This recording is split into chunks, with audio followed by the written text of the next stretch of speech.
Hey everyone, and welcome to another episode of BrobusCast. I'm your host, Brobuscus. With me today is ZDogg.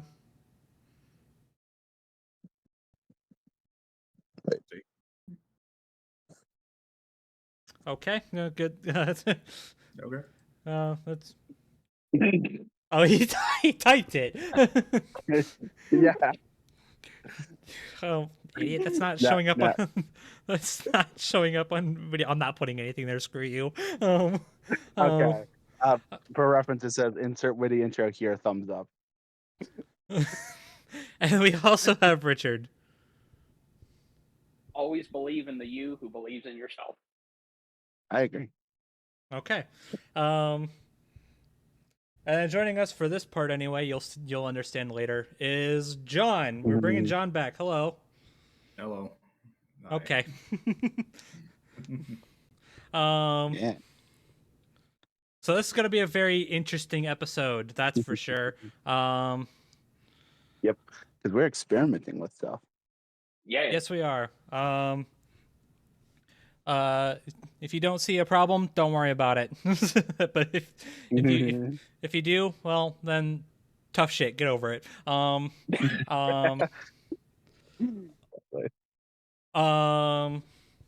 Okay. So hey guys, new episode came out. Yeah. Yes, it did, didn't it? And it's pretty damn good. Like, my goodness, I gotta say. Yeah. So, I'm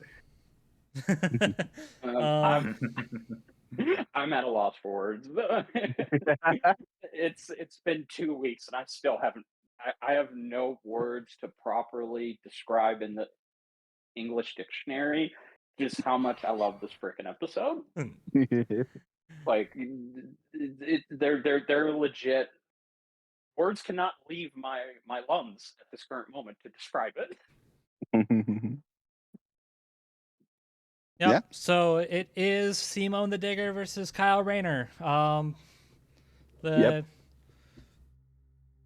Oh boy. The long-awaited episode that's finally here, and Yeah. what the hell? Just what the hell? It's a long time coming. Really happy it's finally existing, and I can see it. Yeah. Yeah.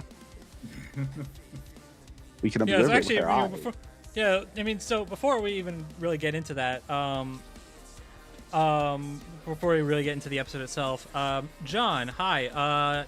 You from what I understand, you actually played a pretty decent part in this episode.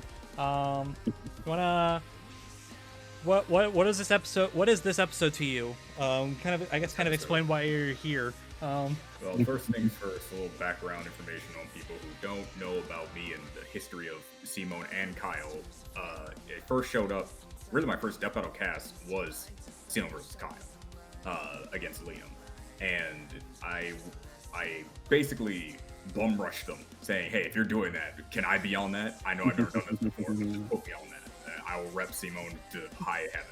And the whole deal is, after that, I was known as the Simone guy. And the reason for that is, growing up, I started out with comics, and Kyle was my inspiration to start drawing because he was a comic artist, and I just loved his story and his character, and he was really the introduction to Green Lanterns for me when I got into comics. So it was during his run that really solidified my love for drawing. And then I watched Girl and Lagan in 2007 or 2000, one of those years. And then I said, these two need to fight And I love Simone, and I loved everything about him. And I always thought Kyle would like kick his ass because it was like get DC scaling over. Then the movie came out, and I'm like, okay. And then everything kind of changed. I'm like, okay, he might have a shot. And then, you know, more DC stuff. He became a White Lantern. I'm like, okay, yeah, he's cooked. And then the novelization came out, and it's like, I'm like, I need this fight. I need this fight. The fact that they can go blow for blow is amazing to me. And I love both these characters. They define my existence. I forgot to mention, after watching Girl Lagan, I shifted my art style to anime. So these two quite possibly shaped why I'm even here today drawing for Death Battle and drawing in general. So yeah, this fight was everything to me. And when it was confirmed that we were doing it, and moreover, I found out Simone was winning, I was like, shit. I need to make sure that this is, I don't care what happens. I need to do everything I possibly can in this fight. Voice act in it somehow. Hey, I'm a ring. Awesome. Yeah. Do the promotional art that Moro did for like Bowser Eggman and every single facet of something. I just wish I could have animated, but I don't have animation software over where I'm at right now, so I wasn't able to help in that aspect. But I definitely would have. So yeah. Damn. So anything asking me anything. Yeah. I just love how like you you kept talking about how like this is good, like, oh man, this just keeps going back and forth, you know, like Gurren Lagann comes out, yeah, Kyle's probably whooping his ass. Gurren Lagann movie comes out, oh shit, okay. Kyle becomes a White Lantern, oh okay, he's kicking his ass again. All that shit, and then you get the episode, and then Simone wins, and your reaction is just, well, shit. Yeah. Because Okay. I root for both, and after the novelization and them talking about like higher dimensions and stuff like that, and how you get higher and all that nonsense, I'm sitting there like, it's this hacks that made it seem like to me that it made more sense for him to win. But it's like, if Kyle won, I was like, I would be just as passionate because I love both these guys. I just genuinely believe that Simon wins. As for like, oh yeah, he won, by the way. we kind of dancing around it. I was shocked when they gave me that information when I was about to do my boards. It's like, wow, like I'm beyond happy. Yeah.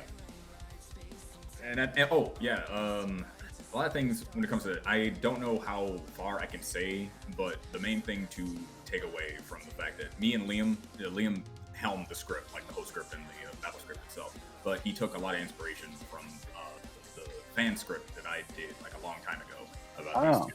And I made alternate endings just in case. If Simone won, this happened. Kyle wins, this happened. But the fight is generally the same all through, of just going back and forth. He kept my line of you would make a great lantern when the ring goes to Simone. I was like, yeah, I like that. And when the actual process of doing the boards occurred, it's an understatement to say that I had a lot of notes. And within those notes, I fundamentally shifted how the fight kind of goes in a lot of ways. And again, I don't know if I can go too much into detail, but the main thing is a lot of what happens is just a conjoined effort of me and Liam cooking up hard. That's what yeah. Sick. Drilling into the source wall was all his idea. I didn't want to touch that thing personally. Honestly, understandable. Yeah. Like, imagine having to draw the source wall. Oh no, that's torture in sports. Like, But, that's. Oh man. Yeah. Fascinating. Well, okay. I mean, I guess we're getting into it. We kind of danced around it, but yeah, Simone won. Yep, we believe in the Simon that believes in him, and he won. Yes. Well, truth be told, I would have been fine if Kyle won. I think we can all agree to that. Yeah. I mean, yeah. Freaking Simon winning makes me happier, but like, freaking, I don't care. It's a stupidly close match, so whatever works out. That's why I really liked it. When I heard in the past that it was a spite fight, that people were throwing Simon at Kyle because he could beat him, I was like, that that shouldn't be why you want this fight. You should want this fight because it's thematically relevant. It's Yeah. actually super close. And the fact that Simone can win is a prospect because, you know, DC heroes rarely have like actual challenges outside of Marvel. But that's the whole thing. It's just a big package of this is the perfect DC Herald versus a non-Marvel Herald comic fight. It's good. Yeah, I agree. I do want to say, he's not here. We had him on the last episode, but shout out to Bang again, because that guy, my God, if you saw our last, episode, he understood the assignment. I could say that much for having not been on our show before, and kind of getting the rundown basically in real time. My God. Okay. So even though the guy he was repping lost, he understood what he was doing. He knew just what to argue for, what to bring up in Kyle's defense. It made it. I think I speak for ZDogg as well when I say our brains might have been a little whacked up from that discussion in the best ways. To be fair, I mean that in a complimentary way, but no. To piggyback off of that, I do agree with you, and I said it like 5 times in that episode, but it bears repeating here. Bane gave me the fight of my life, and I have massive respect for him for that, and for challenging and just having a great debate with him. And it just goes to show that these two characters, when you cannot talk, when you talk about them, they're going to kind of make your brains turn into jelly, because you're getting into territories in versus debating that is barely ever spoken of, because again, we had to get into dimension scaling with this one. Oh God. Yes. I had to learn. I had to do dimension scaling, and I didn't go too far into it. But what I didn't do and cover, it was very overwhelming and complicated, because then you get into the whole, oh, well, Kyle is actually 12.3 dimensions, and then you look at that and you're like, so that's higher, yes, but that doesn't exactly mean Kyle wins. So it's just a back and forth that I really had a lot of fun with Bang on, and also huge. We should also mention huge shout out to the actual episode itself for giving Bang credit. Because I think Bang is one of the best Kyle experts out there, because he knew the assignment, and he too has been wanting this fight for a long time, and he just brought the thunder, and I think I said it in that episode, I'm gonna say it here. That was probably the best BrobusCast debate we've ever had, and I couldn't be more happy to have shared that spotlight with Bang. Like, dude's a fucking superstar. In my opinion, he's better at debating than I am. I just I did, like, no joke. I just got lucky, and I was just doing my best to keep up with him. But it was a great experience to have Bang on for that. Yeah. Also, I want to say shout out to a lot of the comments I saw, which are basically just came out to about true fans of Simone don't talk shit about Kyle. It's true. Yeah. It's like I love that, especially after like a lot of the last few episodes, the last one in particular, cough cough, where it's kind of just like it kind of feels like a dick measuring contest. Like, it's like my character beats your character, except no, he doesn't. Smile. My character's better than your character, except no, he's not. It's like, okay, and then this one is like, yeah, no, these guys are both cool. Leave us alone. That's how it should be, but yeah, it really should be. Sometimes I would see like Simone fans like talk shit about Kyle, or be that way, and then other Simone fans are like, yeah, we don't accept this person. This this person does not speak on behalf of our community. Yeah. I just love seeing that, really. The camaraderie between two characters fighting to the death. That's a wild statement to say, but I mean, that's here we are. Welcome to Death Battle. Yeah, exactly. I do also just want to say, and I meant it the last time, I think this is the best exposure for both characters at this current moment in time. Oh yeah. You know, anything substantial outside of comics, which has depressed me to no end. Yeah. 17 years. Come on, Death Battle Curse. You got to give Well, Kyle. the closest thing we got is a new run from. Yeah, the closest thing we got is a new run from him that he hasn't had in a while. So Yeah. I'll take it, we are getting a new Kyle comic run, but like, Hey. like James Gunn is taking Guy Gardner. yeah. Guy Gardner in his new universe. Like, What I've heard of. Yeah, no, it's very. I agree. Like when hearing that our live action lanterns are going to be Hal, John, and Guy. That's very fucking depressing because once again that just shows that okay, Kyle really is just he's put under a pedestal. and ironically, Simon. Yeah. Yes, Simon Baz. That's right. So I don't know how to feel about Damn.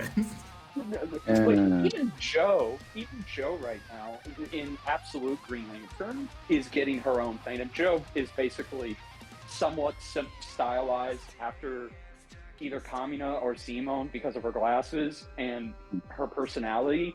So it's like, okay, wow. for the love of God, DC, come on! What is Kyle gonna do at this point? Even Jessica's getting her own animated series, which also kind of is depressing. Damn. One day Kyle will get something. One day. Hopefully. Yeah. One day. Outside of Lego games. Yeah. Oh. Exactly. Yeah. Okay, well that's actually a great transition because oh my God, these analyses are pretty good. Yeah, Yeah. they're really good. Yeah, they're No pun sick. intended, actually. I actually didn't mean whatever.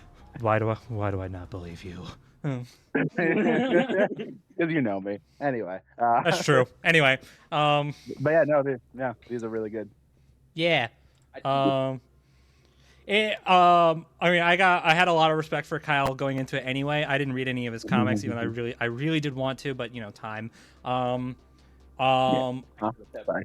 It's a Um, Lantern episode. I had to say it. I'm sorry.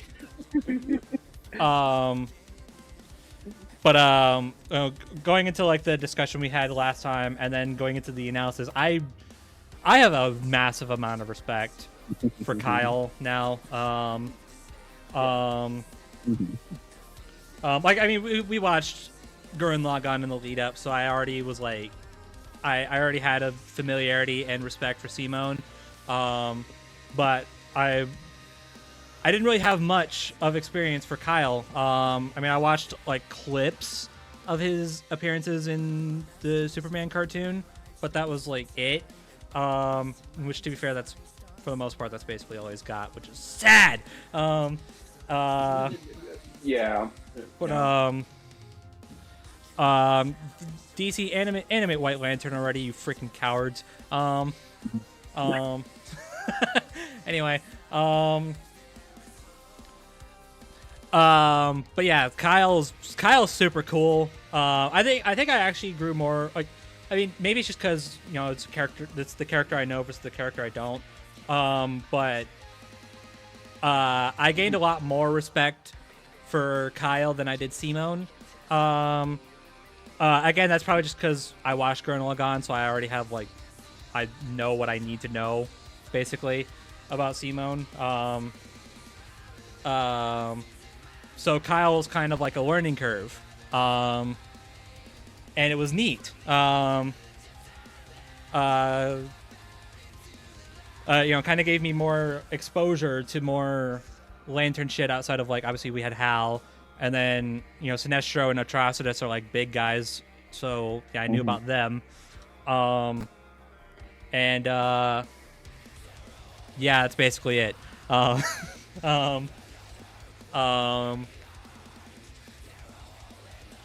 So yeah, and the big thing, I mean, I knew they were gonna be all right with this after how they handled Ant-Man, but massive respect to how they handled the fridging. Yeah.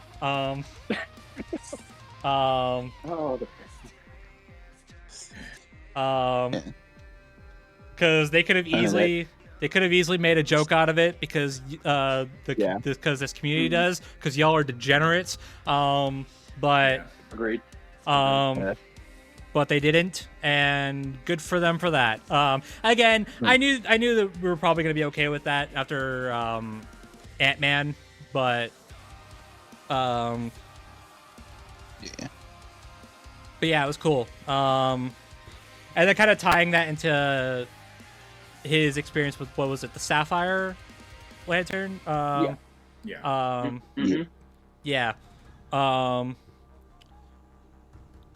Cool stuff. Yeah, it definitely did make. I definitely think the analysis made me a lot more invested in Kyle, like, because I never knew anything about him before this, but I think I definitely see the charm, what people see like about him in this analysis. So that's good. So. Yeah. Well, one thing I was wanting this analysis to do, because Kyle has always, if you were to just describe Kyle, he's just like us, he's just a guy. He's not, he didn't serve in the Air Force. He doesn't have military background experience. He's an nerd. Yeah, exactly. He is just a nerd. Thank you. Like, dude, yes, that is what makes him as a Lantern more inspiring than someone like Hal, because Hal is kind of like the Captain America of Lanterns, where he's just this idea. He's the ideal Lantern, essentially. He's what you picture a Lantern being, but Kyle is what the Lanterns need to be. Like, Hal may be the Lantern that the Corps needs, but Kyle is the one the Lantern Corps deserves, because he's a character that was just given this power, and he was at a huge turning point in his life where he had to learn responsibility, and his adventures are about him growing and being responsible with these powers. Whereas with Hal, it was completely different. And I love how they contrast that. And I do know that a lot of people, like Sean talked about it, how he wished that they didn't have to cover Hal to get to Kyle's story, but that's unfortunately just the reality of it. Kyle's story begins with Hal. So it begins with Hal, the ideal Lantern, falling. Yes, exactly. Until it was retcon. Until it was retcon, yes. DC, we love you, but we hate you. Yeah.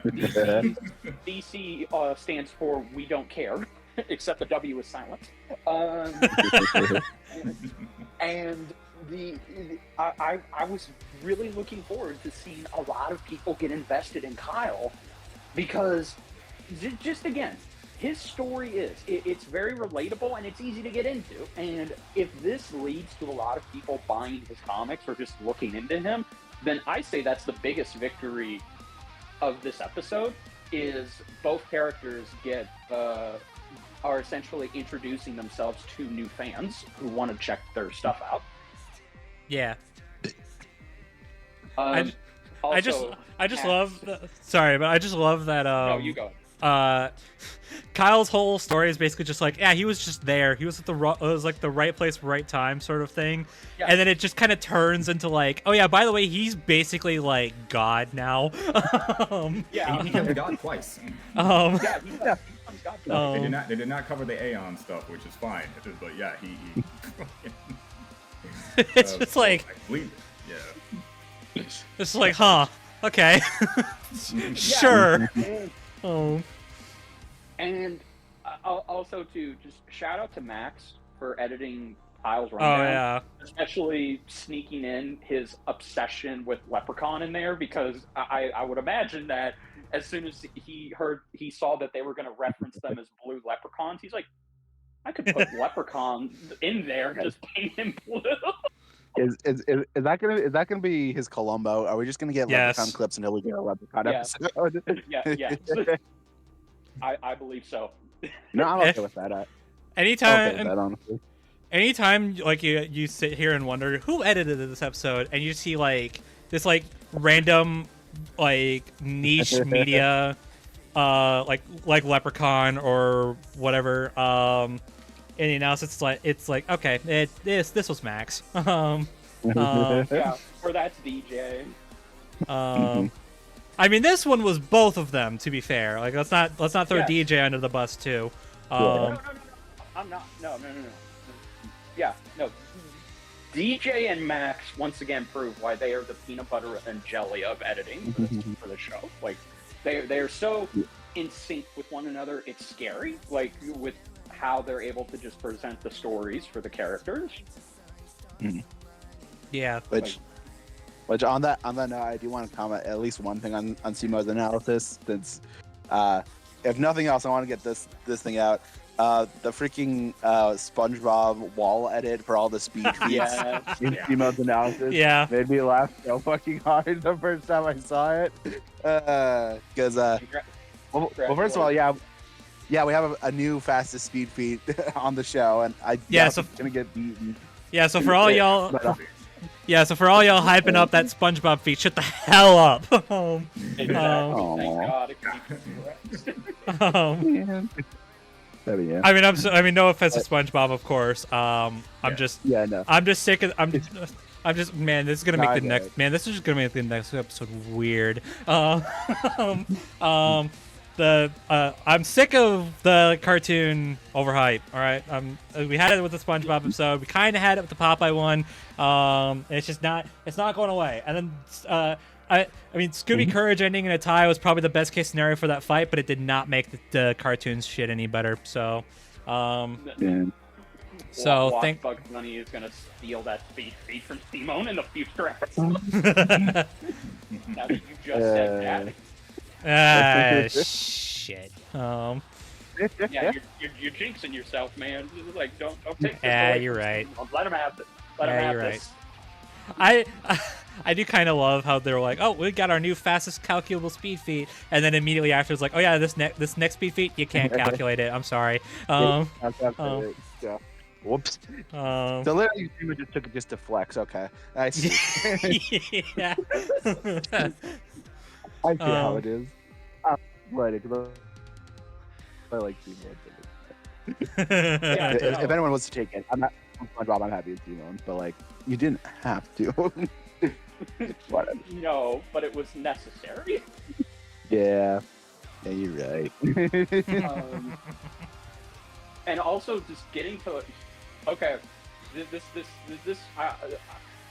just makes me hope for the day that Kamina gets into Death Battle, because the way they talked about Kamina's story in the beginning, it is so good. It's such a good recap, and then just ending it with, oh no, turns out it was Simone who was the main protagonist all along.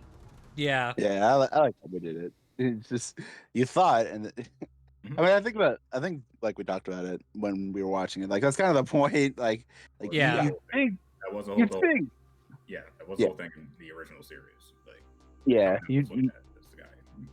Yeah, he was that guy, and then he wasn't. But no, I mean he still is, but you know, yeah, no, I like how they handled it here. We're like, I don't know, it was a funny thing. It was. Yeah. Yeah. Because that's like the whole thing about. I had to talk to some of my friends when it comes to like Kyle's analysis, and they said I don't like how most of it, like when the preview came out, I don't like how most of it is talking about the power and it's like a respect thread. And then I had to tell them, guys, Kyle was overshadowed by the power he was given. because of how not special he was. So having his analysis basically circumvent him a little bit to show just how much power that he actually was wielding, then goes into full detail about the struggles that he had with it, how he's always seems to be his worst enemy, and that even ties into the White Lantern story arc, made that so much better for me, because that's how I saw Kyle as well. Man, just a dude with great power and also has great responsibility. Yeah, this is like he has all this power and has no idea what to do with it. Yeah, no, I appreciated that. Yeah.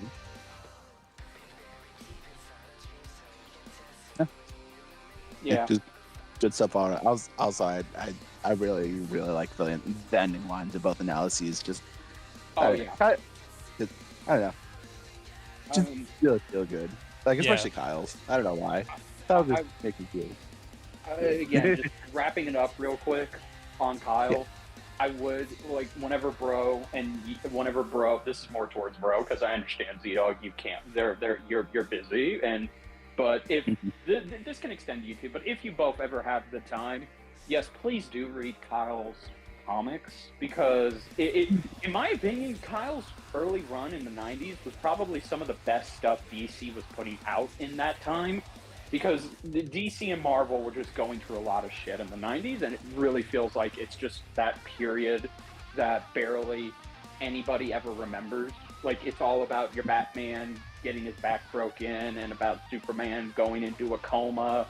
But, you know, Kyle's stuff is the real memorable shit. Like, it still holds up today. Permission to rant? Permission denied. I'm kidding. Go ahead.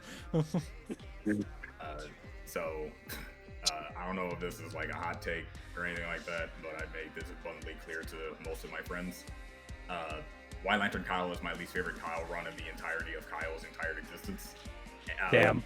Up to White Lantern, his journey to become one is amazing, and one of the best pieces of Kyle I've ever seen. But when he actually is a White Lantern, oh my god, he is so fucking boring. Right. Because one of the things that I think you can still look up right now, go on Google Images, please type in Kyle Rayner White Lantern constructs, and tell me how creative he is when he's a White Lantern. Tell me. Oh boy. It is hilarious that when he becomes a White Lantern for 5 seconds in his most recent appearance, in one of the most recent appearances when he becomes a White Lantern, him making a sword construct is the most creative thing he's ever done as a White Lantern. And that's about it. Damn. Love Kyle the character, and one of my favorite things about him is how he is the most creative Lantern, and then when he becomes a White Lantern, that creativity is almost non-existent. And it's huge shout out to Jeremy Adams, by the way, for bringing Kyle's personality back as a White Lantern. Because I was gonna say, well, thankfully that, unless we have anything else to say, thankfully that didn't apply to the fight scene now, did it? I actually made a joke in my boards that people can see on the Death Battle YouTube, the Death Battle website, and I'm gonna be able to upload them on my Twitter account when Tom Wiley is out. People will see that I had like a bit of an extended fight sequence of the hand-to-hand portion, and I have Kyle just shoot, a white beam of energy, and then I have Simone grab that beam of energy, pull him towards him, and then punch him in the face. Because I'm like, I hate it when you're just being boring. Stop it. Simone's telling Kyle, be boring and be creative. Oh god. Do something cool. God damn it. Yeah. It's literally that. Anyways, the fight. So again, I have to say again, what the hell? Hey Zach, are you good? Oh yeah, no, it's back. Oh man. Yeah. Because surprise. You thought it was gonna be a sprite fight now, didn't you? I mean, it has a sprite in it. As Zach has stated, he said these two deserve so much better. So I'm gonna make this a hand-drawn fight, and we'll have everybody collectively make this the best we can make it. Yeah. Yeah. Yep. What the fuck? Yeah. No. And, How do you mean? and in the credits, it's revealed that Zach, that other animators got to pop in on this too. Yep, That's including true. Larry. Yay. Yeah, Larry, Our boy. Assassin Knight, Origin, basically the entire sprite team helped Zach create what I think is probably my favorite animation of this year. No. Yeah, and then No cap. and then freaking DJ and Jukum of all people stepped in for Viz Post. Hello. Yeah. Yep. Yeah. Okay. Can I just say, best remake?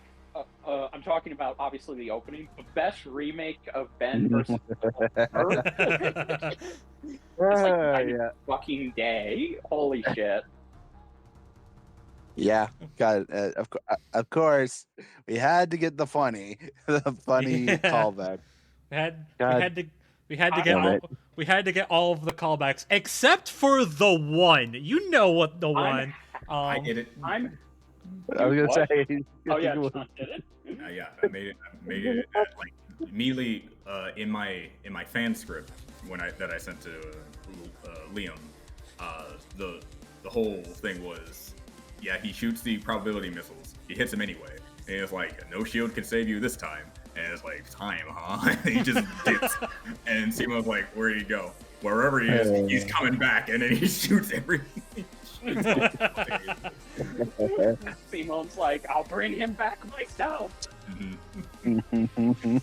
And so, really happy at least people can see the alternate scenario stuff that I did on my own time. Yeah.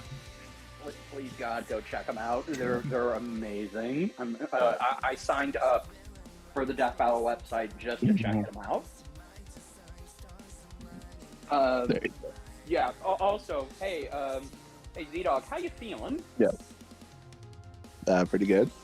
Good. Did you enjoy seeing a reference to Luigi's Mansion in there? Hell yeah, baby! Let's go. The freaking poker guys. Yeah, I saw that frame. I'm like, hell yeah! This might speak already. Let's go. And then get it. Turning the poltergeist, using the poltergeist to suck up the drill missiles, and then turning the poltergeist into a dragon, which everyone says that's Shinron, but I don't know. That could just be any dragon. Mm-mm. So yeah, But it wouldn't surprise me if it supposed is. to be Shinron because I think the whole basis of every construct Kyle makes is supposed to be a reference to some type of yeah. or Yeah. So just like how the horns that he used to hit Simon with. Oh yeah. Monster Hunter. Yeah. Yeah. From So I don't know. again, Yeah, Kyle being a nerd with his constructs is something that we needed in this show. Yep. Yeah. It's very much appreciated. Look at Kyle over there with his boring ass making fire extinguishers and boxing gloves and tridents and all that shit. Yeah. Yeah. Okay, to be fair, the fire hydrant was funny. Yeah. Okay, Yeah. no, it was funny. I won't take that away from you. Okay. No, Oh. I can't. I exaggerate, but I can't take the fire extinguisher gag away from him. Like, Yeah, the fire extinguisher, whatever. You know what I mean. Yeah. No. Yeah. Absolutely. But I loved the on-ground segment because in just a couple of seconds, you're already showing that how versatile and how creative Kyle is compared to his other Lantern brethren, but you're also showing how Simone is starting to. It basically shows that Kyle is taking the upper hand initially, but once again, it's essentially a matter of time before Simone adapts to the situation. So I love that there's a little bit of a back and forth. Like, it's never fully clear who is really taking the lead here. It feels like both of them are just catching up to one another. Yeah. Also, Everybody. shout out to him using Tiger Woods to Yes. take off to take off Simone from Gurn. That was nice. So funny. That was Like, so funny. Yes, no, like log on just getting smacked off Gurn. He needed proof that Kyle's a freaking nerd. Let's reference an old like golf video game. Okay. Yeah. Sure, why not? Yeah. And then we go to space. And then just right, and then shit gets buck wild. Like, like what do you mean? Like, is it not Kinda even sounds like a Gurren minute into the Lagann. fight? I mean, Yeah. you're right, but like we're not even a minute into the fight. Or, like we were at the minute mark, and we're already thinking that's insane.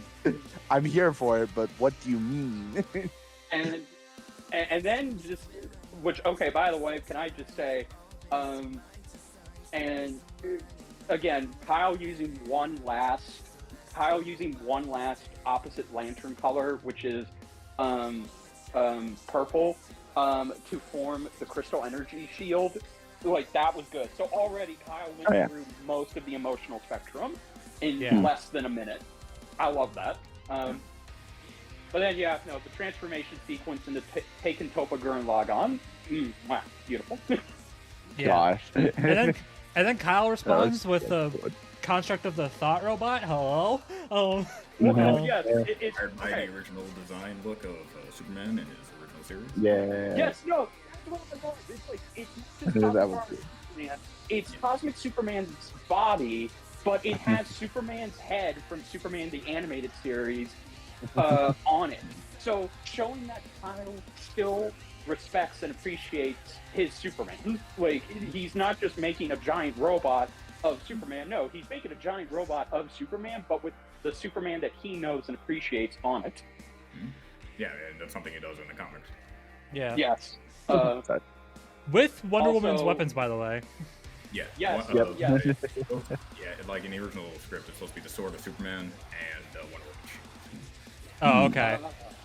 Yeah, I made it Kyle's sword that he makes when he becomes a White Lantern again for that brief moment, and Wonder Woman's shield. But it was pretty much just use a sword. Make sure it's green. Yeah. Representing hope and will. There you go. There you He's go. angry? Hit him with a napalm blast. Yeah, like using napalm blast for Superman's heat vision. Yeah. I did. Also, they were Kyle and Simone referenced the Gurren Lagann theme song. What the fuck are you talking about? Dude, that I was was gonna say. I love that. That's probably one of my favorite dialogue exchanges in this entire fight. It sounds so natural. Wait. Yeah. Like like when we heard part of that in the sneak peek, I was like, so this episode really is just gonna be like corny speeches, the death battle episode. And to an extent, I was right, but I didn't think they were gonna go with that, and I'm cool with it though. Just having their like exchanges, like having them like go back and forth between that, like the whole exchange. It's so cool. That's such a good use of it. Man. Yeah, what were you, John? You were gonna say something before I? Oh yeah, in my boards, it was a little cut down, but when I saw that exchange, I'm like, I'm gonna have it so that they are doing something mid, saying that they do the impossible. I have Kyle kick a universe at Simone because I'm like, okay, see the invisible, because after he kicks it, he goes invisible to try to sneak up on Simone, but he just fulfills that. Touch the untouchable. The touch the untouchable. I thought to myself, like, what if he grabbed the fire hair? Yes. I'm so happy they kept that one at least, because I'm like, that's funny to me. He just grabs the fire and chucks it. It's great. It's literally my favorite exchange. Like, and both of them just saying they're a digger, they're a lantern. They they see the invisible, they touch the untouchable, they break the unbreakable, and then just ending it with, I was legit, I didn't think to just, there's a part of me that just wanted to say, row, fight the power!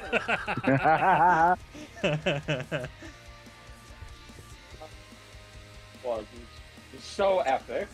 Also, we got the best wife in the multiverse swing. Let's go! Yeah. It's literally the only attack I wanted. I was like, okay, he's got to do it. Come on. Well, there you go. Wish granted, it was pretty cool. Yeah. Just swinging him into the source wall. Beautiful. Oh yeah, the source wall shows up. For Yeah. the first time in a death battle. Because why not at this rate? Yeah. Goodbye, first wall. Yeah. It shows up for the first time in the last. Let's just destroy the source, whatever. You know, it's just. Yeah, you know, as you know, like you do. Yeah, as you do. Why not? It's like that's how fast. Again, like everyone can just be like, how did they get to the source wall so fast? Yes, they're just. I mean, yeah, well, that and their mechs are gigantic. So like, yeah, they're already crossing like trillions of light years just by moving an inch. So yeah, yeah. There you go. And yeah, no, Simone just drilling right through it just to prove, like, because everyone's like, oh, I bet Simone's not that strong. He couldn't even break through the source wall. Actual animation. What was it you were saying? The source wall is a wall. That means it get drilled through, obviously. Come on, keep up. Just keep up. The source wall is not immune to drills, you see? So, yeah. And then, yeah, obviously, we knew we had to get it, but I do like how they handled it. I loved how they handled the life equation sequence. Yeah. Yeah, Yeah, I know that's how. Like, I'm pretty sure, like, it's hard to know what was taken from my script and what Liam was planning on doing regardless. We didn't really talk back and forth about what was mine, what was his, but I'm pretty sure we all can collectively agree on that front was, if he's using the life equation, have it so he's losing his will, and Kamina is involved with his iconic will, and then he just opens his eyes and just becomes stronger because that was basically like, that's right there. Yeah. But just like how we all collectively agreed as a unit that this fight needs to end with them throwing hands. That's it. Yep. Yeah. Yeah. I know someone I know really wanted that to be how the fight ends, and I'm happy that's how it turned out. So yeah. Okay, that ending, that's probably the best ending to a death battle we've had recently, because you expected this fight to just be Kyle's power versus Simone's power with his mech. But no, it tricked you, you see. It was actually always going to come down to, oh no, it's going to be Kyle and Simone with their wills. Mm-hmm. Well, okay, before we you and me. okay, before we really even get into the actual ending. Okay, so Super Tengen, whatever. We got a big drill. All right, cool. That's cool. That's fair. That makes sense. And then Kyle's just like, I have a big drill. I'm gonna make a big drill, and then I'm gonna make it even bigger with every single color of the emotional spectrum. Yes. I'm like, oh. I mean, I assume it's here, but I need whoever thought of that. They need a raise right now because that was that was all Zach. Like, all right, well, Zach deserves a raise. Let him know that. Because holy shit, that was just. Man, that was just so cool to see. Like, I didn't even think of. Yeah, no. It is. It's a great. It's Kyle's face when he sees that drill. It's not even a face of oh shit. No, it's a face of he's excited. I wanted to make that abundantly clear when doing the boards that when he looks at that, he likes that he's having a good time. He needs to look like he's enjoying this shit. Yeah. Yeah. And then he's like, okay, I'm gonna pull out my drill. Oh, I also love how it's literally a blink if you miss it, but I love how Simone's super giga drill break has Austin, the executive producer's name on it. Oh yeah. Ben and Chad's name on it too. That was so awesome. It also has mine, it has Luis, Yes. it has Max, it has DJ. Uh-huh. That was something that Zach wanted to do in honor of us, giving him this opportunity, and just how passionate just all of us were with this fight, just in general. Yes. Okay, actually, on that note, there are a lot of hidden Easter eggs in this fight. Holy shit. I was gonna say. Like all the constellations in the background. So like one of them is apparently the I forget what it's called, the mark from Fire Emblem Awakening that's in Lucina's eye. Yeah. And I think like a gear or whatever I forgot from Pokemon Mystery Dungeon. I'm like, are we we are really hammering in this references to this one specific matchup, huh? Yeah. I I think that's really funny. Apparently the wiki's been keeping track of just how many episodes have been referencing this match. I think that's really funny. I think we're up to like 3 or 4, if I recall correctly. So, really take those. And then we had a boot. Of course, we had a boot. Yeah, I had to have the boot. I had to have the Listen, boot. hate it, love it or hate it, you had to do it. Yeah, like I said, we have every single reference you can think of to that one episode, except for that the actual one reference people were like, oh yeah, we are absolutely getting this. It's like, nope, we got everything except that one. So cool, man. And then the ending. Fist fight. We got the best Green Lantern oath ever. Before that. Sorry. So no. So when they both come out of the rifts, on Simone's side, if you look up and you just pause it, you see Sega de Sancho is inside that rift. Yeah. And if you look into Kyle's, you can see Among Us Fall Guys. Yeah. Oh, heck yeah. Confirmed! Those fights were happening around the time Kyle was fighting Simone. Let's go! I knew it. Also, that kind of subtly confirms that, okay, I guess we know who won the fight between Segeda and Chuck Norris. There you go. It was Segeda. I got the more. Well, actually, going all the way back to the very beginning, because obviously it's Zach. Zach had to put it, like, during the on-ground fight, Zach just had to put in that stupid freaking squirrel he puts into every single one of his animations. It's there. Yeah, of course. It exists. Good to see it again. Good to see it again. It is there. Josh. Okay, yeah, this fist fight, which, by the way, I had just watched the second Gurren Lagann movie, and now knowing that the fight was a reference, the final fist fight between Kyle and Simone is just a reference to the movies, brawl is fucking awesome, and it makes it even better. Yeah. Gosh. Okay, question. How did they make this? Like, what the? Like, I know, like, I can say this about the whole fight, but this, like, ending scuffle looks so damn good. Like, especially, like, they look like borderline 3D. Like Kyle and Simone. I was gonna ask about that. 3D. How do you do that? I mean, we have someone to explain, maybe, but you know, like, what the fuck? I was gonna ask about that because during the final battle, they definitely look 3D. Well, Kyle is more noticeable than Simone. Simone's is very subtle, but yeah, I mean, it's how some of them animate. They have like a 3D reference for a lot of movement in particular, so they kind of just match that.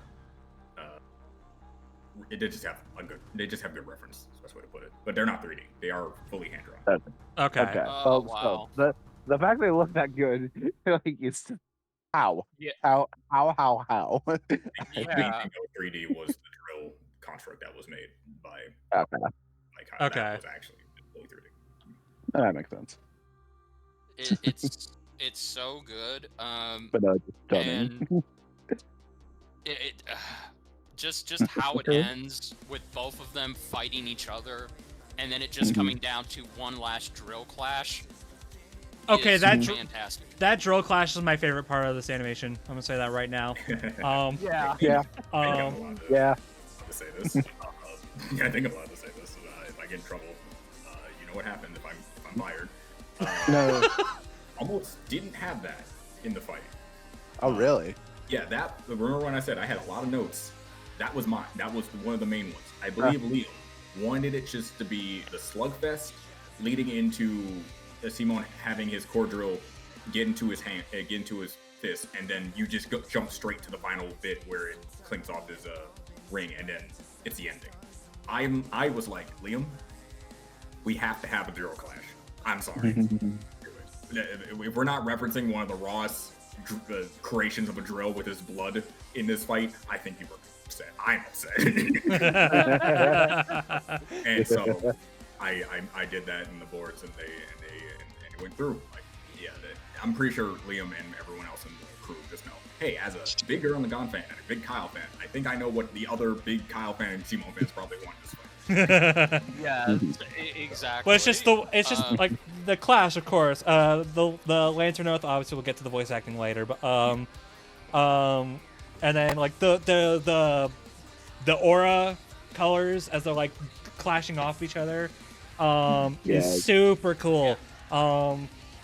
Yeah, it's and if you pay attention, Kyle's aura is more comic book style, and Simon's is literally the Spiral Force. I just love that. Like, it's basically the personification of their will going at it. Yeah. Like, holy hell. Yeah. It looked so damn good. Yeah, no, and then, yeah, it's just showing how even they are. Also, the battle damage for this, amazing. I love that we got some great battle damage for both of them. And because most of this fight, they can't even do damage on each other until they start boxing. Yeah. Also, yeah, okay, that kill shot, that's probably my favorite death of the season, of the year, excuse me. Just Kyle getting punched out of the White Lantern, and seeing the Spiral Force right before his eyes, and that's why he makes the comment, because he now sees just how much potential he has. There's a dumb joke. There's a really, really bad joke I can make here, but I won't. Thank you. But and then yeah, the ring just passing on and choosing Simone. It's so epic. Which also, correction, everyone stop saying he stole the goddamn ring. Thank you. If you didn't not steal anything. Is that really? Thank you. If you didn't say it, I was gonna say it. My God. Yes. Wait, that So many reactors. The ring goes out and chooses its new host, and Simone just was in the area, and he was a chosen. And Kyle even said verbatim, "You'd make a good lantern." I was gonna say I didn't. He bequeathed it to him. Yes, no, that's literally him just telling him the ring will choose you now. I was gonna say that really doesn't seem like it should be confused, but okay. No, straight up, there are some reactors who have, and people on Twitter who are like, this man Simon not only killed this poor man, but he stole his ring too? What the fuck? It's like, he did not steal it. My God. Okay. I know Green Lantern material is very rare outside of comics, but does anybody not know how a goddamn Green Lantern ring works? Let's say, yeah. The answer is yes, apparently. Did they watch the analyses? No. Yeah, because that's the thing. You can't just you like they make it so clear. You can't steal a Green Lantern. You can't. Well, you can't really steal a lantern ring. Batman. No, Unless you're Batman. From a very regular timeline. Yeah. Because of course. Yeah. Of course he can. Yeah, of course he can.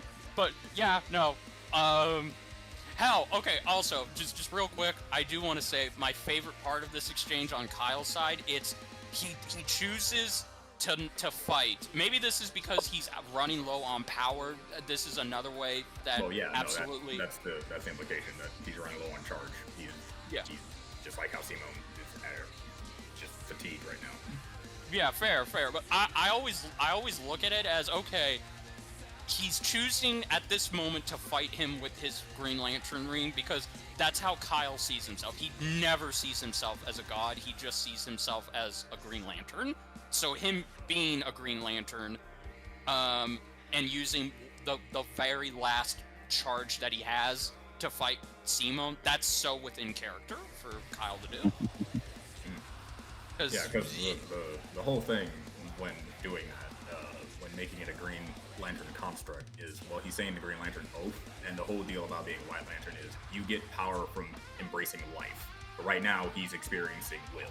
So, since he's experiencing will, it makes sense that he's making a Green Lantern will construct, since that is the strongest emotion that he's feeling right now, and not so much feeling lifeful, which I don't know how you would feel that way during the fight that you're having right now. So,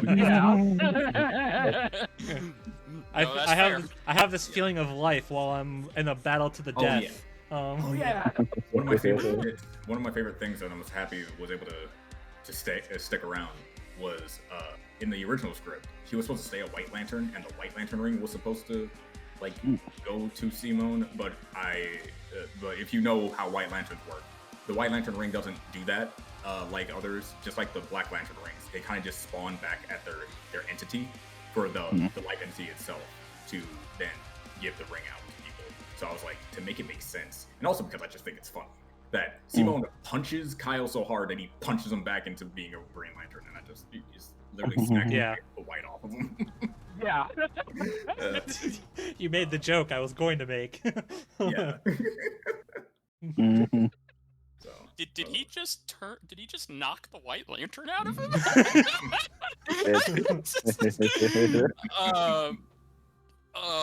I am also. He knocked the white right out of him. All right, I said it.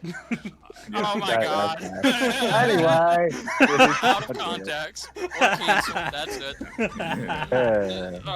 You can't be canceled. You can't be canceled for being racist to white people.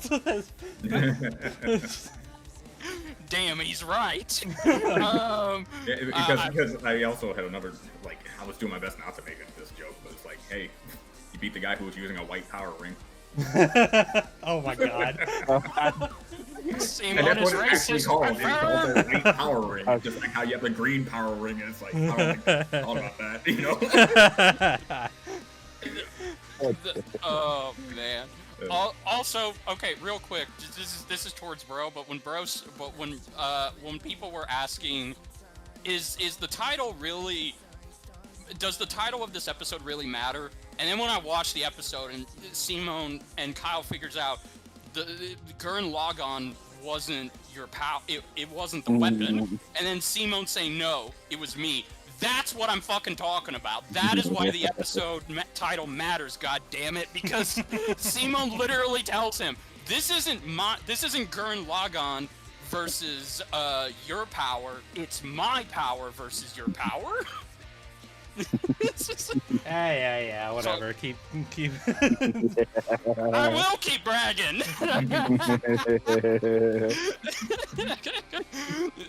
I can't wait for Pokemon versus Yu-Gi-Oh. Brobuscus. I was not gonna say bragging. I'm gonna tell you that right now. But you know, whatever. I know.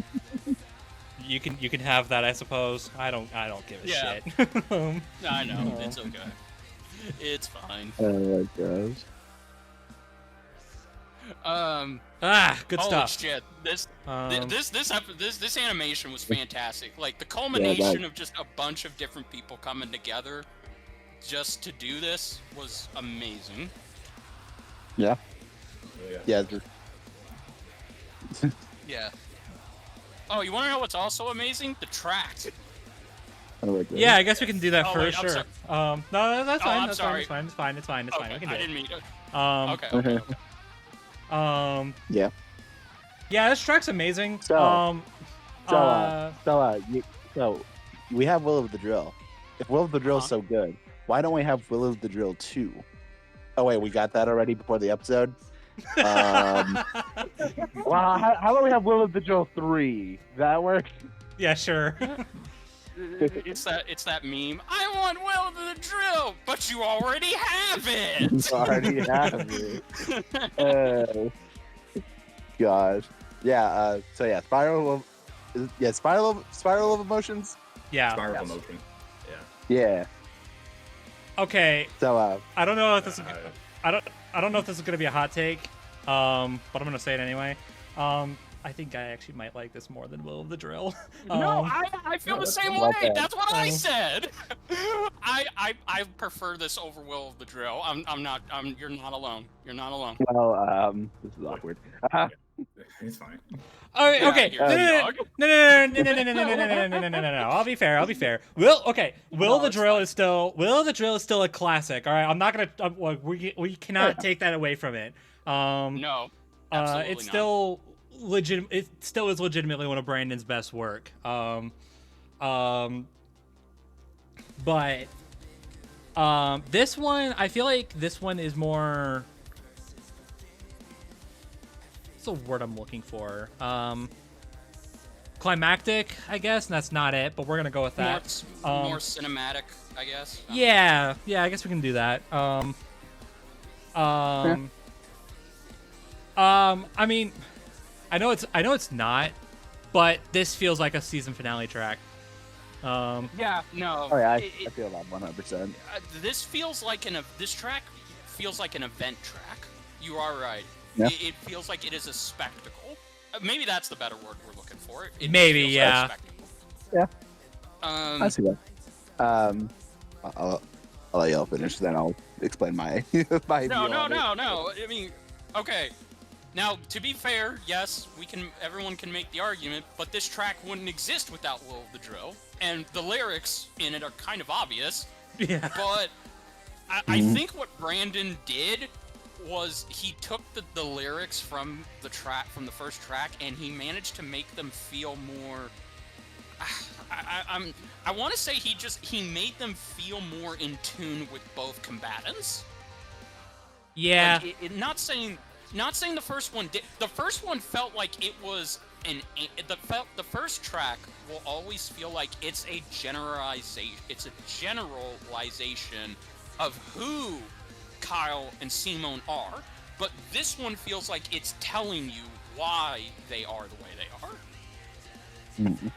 Like, it's telling you what they fight for, what they believe in. Like, Brandon even sneaks in a believe in the you who believes in yourself in there, Yeah. which I'm a fan of.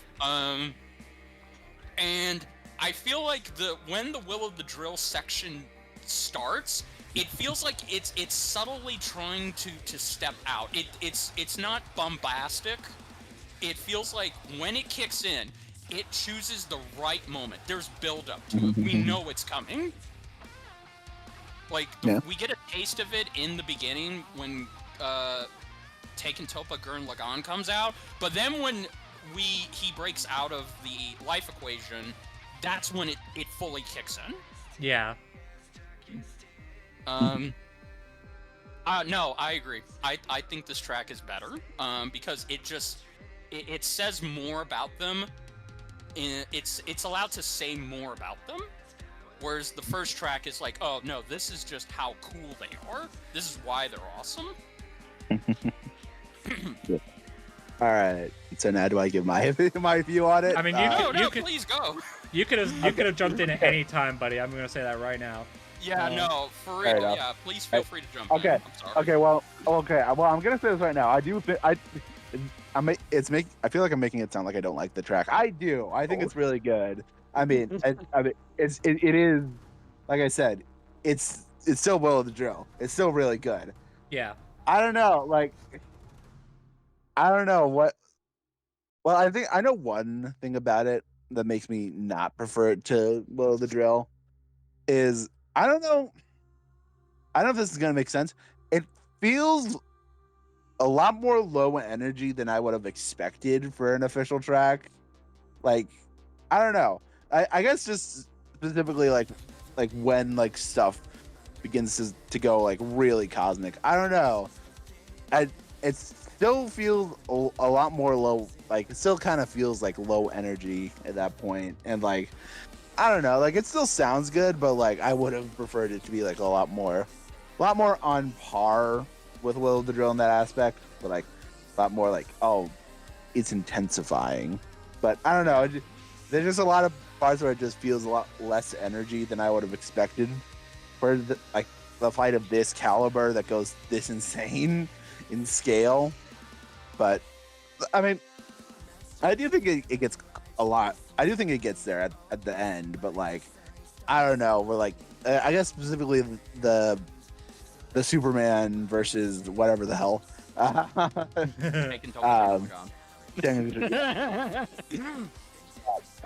don't know. It just feels a lot less energetic than I would have expected. So, but no, overall, I do think it is still a good track. Like, I can't deny that. It's just, I don't know. I don't think it matched. I prefer Will. I do prefer Will of the Drill energy. Like That's it has fair. like That's fair. No, yeah, I energy completely in it. understand. So I have a theory. I have a theory on maybe I can't speak or pretend like I know why, but if my theory is perhaps the reason why it's not intense and very energetic in the beginning when we see it's very built like okay, the reason why I believe Brandon chose to have a build-up low energy at the beginning when we do get cosmic is because he probably and again this is just a guess, it's probably so he can make the last section more intense because it's the moment where okay, the most intense moment is when both of them are going drill for drill in Super Taken Topagurn Lagan and White Lantern's ultimate construct drill. But then he keeps the energy going towards the battle, the brawl, because at that moment, it's not about how intense the mech and the power is.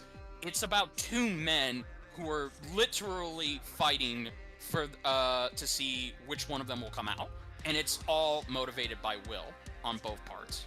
So I think that's why I like it more, is because the ending is more intense and more energetic because it's literally two people who have godlike power now fighting in a fist fight, and that's just more interesting and more fun to watch than just the mech fighting the White Lantern power. Also, that's my theory. For me anyway, like when I'm with you on the low energy thing. I understand where you're coming from. For me, when I think of like a space battle, I don't usually think of like this like super high energy, super like guitar, like shredding the guitar, type of music. No. I think of something more atmospheric's not the right word, but it's more epic. It's more for lack of a better word, it's spacey. Like really it's operatic. Yeah, I think operatic. I think that's the word we're looking for. So I think the kind of like lower, like the more I don't know if I fully agree with the whole low energy thing, but we'll go with that anyway. Yeah. The lower energy of like that second verse after I'm guessing is what you're talking about. Like when we get that like Tang and Topa transformation. I don't know. I honestly think it kind of works better. Because like that kind of like tone, especially with the shot with Simone himself and his glasses changing. And like all the colors in the background. I don't know. I think it kind of fits. And I think that there is energy in there. Like the transformation sequence, the energy's starting to build up. I guess I can maybe agree. Maybe it could have built up a little bit better during the actual fight itself, like after the transformations. I guess I can agree. I guess I can agree with that. But I don't know. Yeah, no. I mean, I think the idea of just having the Terra Hole in the Sky energy break when we see Super Taken Topagura and Lagan come out, like that alone had to be where the energy just popped, because it's literally Simone's final Ganthet versus Kyle's Ganthet. That's just where I stand on it. Also, I have seen an AMV somebody made using at Will of the Drill in the episode, and I have to say, with respect, I don't think Will of the Drill works with this episode. I honestly don't think it can work. Even when somebody did make an AMV, okay, it sounds cool, but even they had to cut up and edit the music to time perfectly with the episode, and I think Spiral of Emotions just does it better. I mean, to be fair, well, for one, Will of the Drill's longer. Like it's like 5 minutes. It's like 5 minutes long. Whereas the episode's not even like 4 minutes long. Which is actually now that I say that aloud, it's kind of surprising. But anyway, but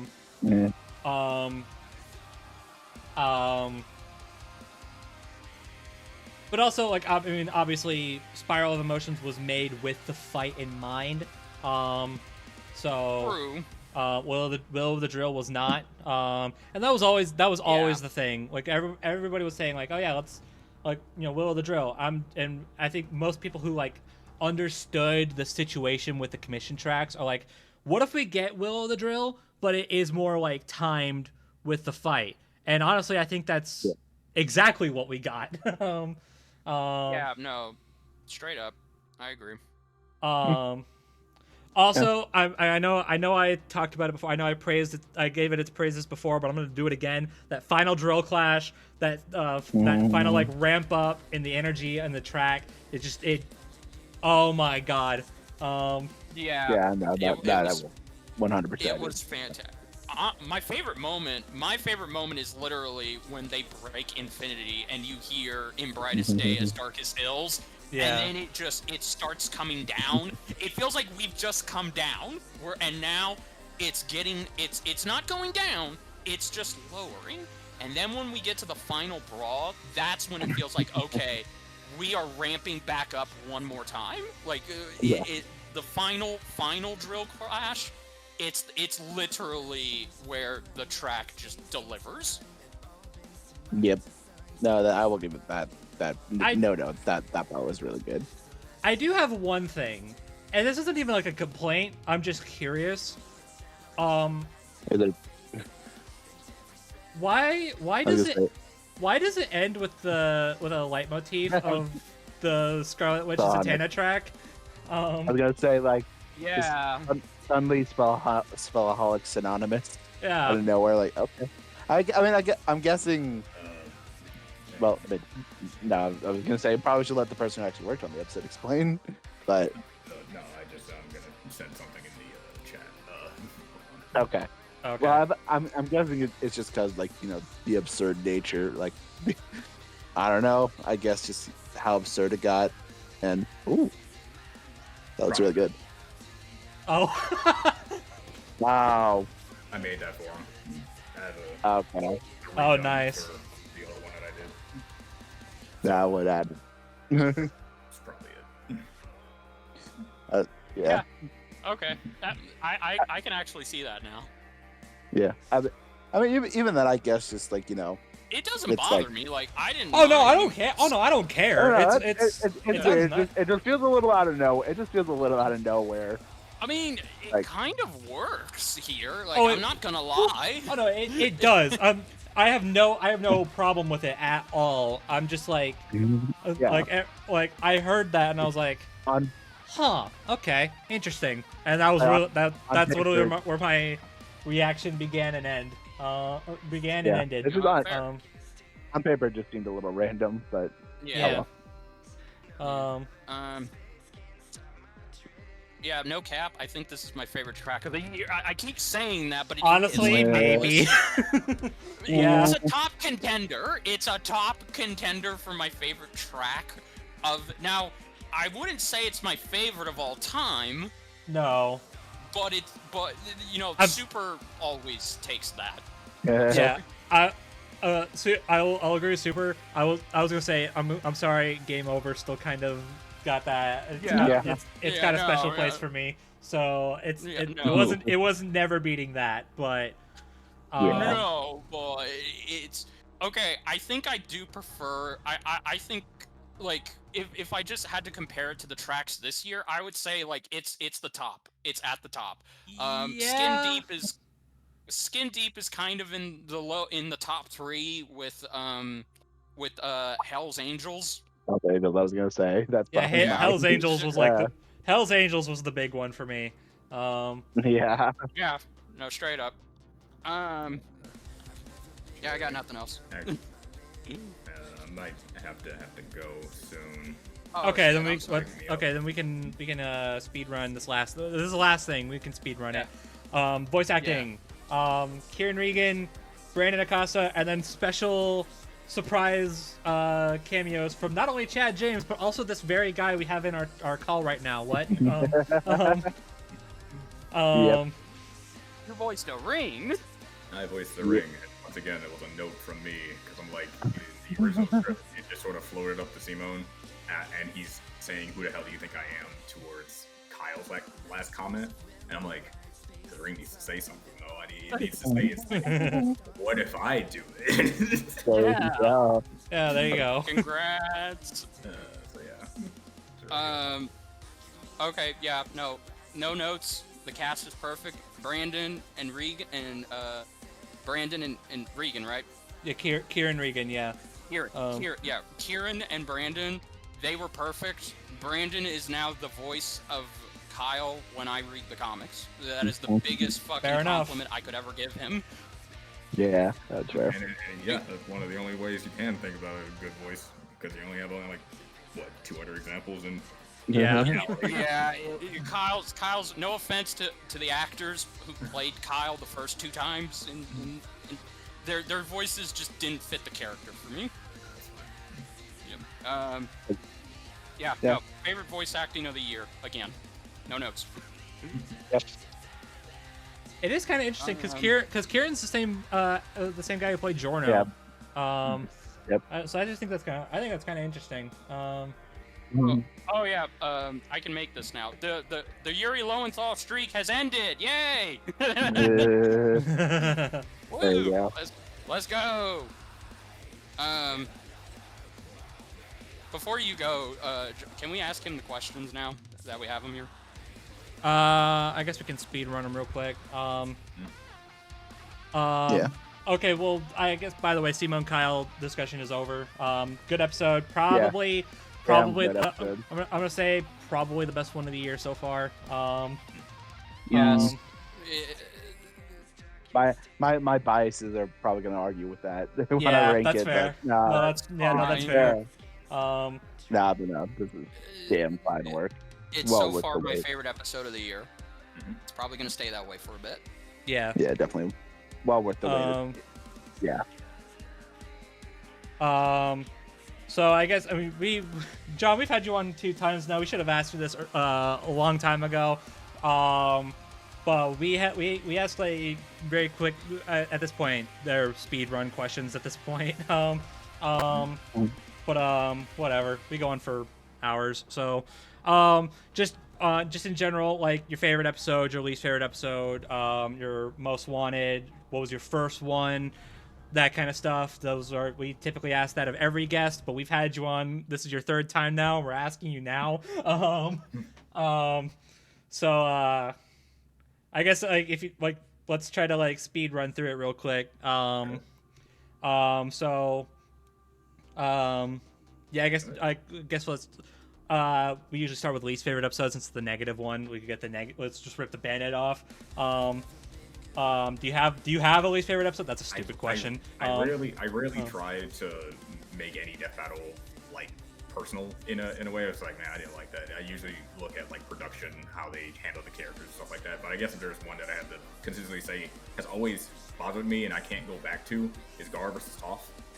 And it's not just because Gara loses, even though he's one of my favorite Naruto characters at the time. It's how they handled explaining it, how he loses, and the animation itself, while not bad, when you have Toph moving Earth without, moving herself, kind of just takes away from the aspect of what the whole point of Avatar is about with their movement. I guess it's not like I despise that episode, but I will say it's like least on the totem pole of all the other episodes that I know. Okay. That's fair. Yeah, I agree. Fair enough. And then favorite episode? This one. Like, Yeah. what? Fair enough. I really should have seen that coming, but that's fair. Okay, challenge. Aside from this episode, I was gonna say, yeah. That's a hard one. In forms of just general episodes in general, that's Bowser Eggman. Definitely. fair. I just like to sit down and watch. In forms of what I worked on, it hasn't come out yet. Oh. Yeah.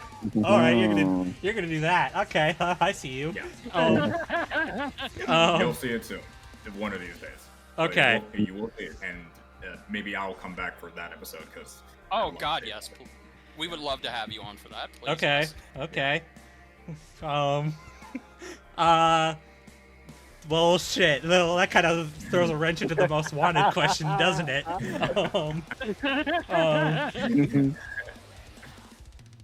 Well, how can you answer that question? I'm not sure. Here's the thing. Maybe this might help you think about what episode it might be. I think I can say, and that's the best I can say. It's like I think I can say it, but I'm scared that if I do, I am not supposed to. That's the best I can give you. Okay. No, that's fair. We would have to censor it. I guess the best I can say without getting in trouble, it is one of the Kickstarter matchups. Oh, okay. Yeah. That helps. Yeah, that helps. On Kyle. That could be anything. Yeah, so it could be any of those ones in the Kickstarter matchup. Got it. Okay. That's intriguing. And then I guess what was like your introduction to the show? What was your first episode? How'd you get into it? First episode was the first actual real episode of Boba Fett versus Samus. Oh God! Wow. From that point on, I was hooked. Yeah, I was a nerd. I always, as I said, after watching Gurren Lagann and thinking of Cotton, like these two need to fight, and a bunch of different other characters, I was like always a versus debater before even really thinking Death Battle was existing. And because it's just a cool thing to think about, fictional characters having a crossover, and it also helps from the fact that I made a lot of crossover comics when I was young, when I was drawing a lot. So yeah, I was just always in that mindset of these characters should meet and they should probably fight and do something, and never kill each other, but it's a Death Battle. Yeah. And so one thing, I think I may have brought this up in another stream, but how I got into Death Battle as a whole was I met Wiz and Boomstick, aka Chad, James, and Ben, at a sushi restaurant in Austin. And it's amazing how, again, people bring up like butterfly effect and how timelines work and stuff like that, and how things just sort of coincidences compound onto each other to meet certain things. I was down a lot of money in college, and so they had like a job fair, and there was like a ton of jobs with a bunch of people. And I was walking around, I was planning on getting like several, and then I stumbled across a guy who was about to open up a new sushi restaurant of Kura Sushi. I got to that restaurant, did the training, stayed there for a bit, felt a lot of fatigue, but I stuck around with it, and that's how I met Ben and Chad. And Torian was there with him as well. And I was able to realize that they were here. in Austin. I didn't really know that, and they were that close. And so I told myself, since they're that close, I can actually like attempt to try to work for them and not have to like move anywhere to like go to another studio or something. And Torian saw my animations that I did with fan animations that I did with the RubyCast on my channel, and he says, "I think this guy knows what he's doing. I think we should hire him." And when they saw my resume, and thanks to Torian, fellow brother, he brought me into the fold, and that's how I was able to work. And that's why I'm happy to be able to work with him again whenever we get to his fight where I'm at. Right. So overall, yeah, how I got into Death Battle was just fate. There you go. I mean, yeah. It was destiny.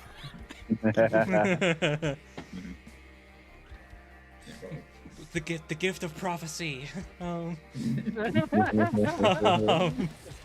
Anyways, all right. Well, cool. Well, thank you for coming on.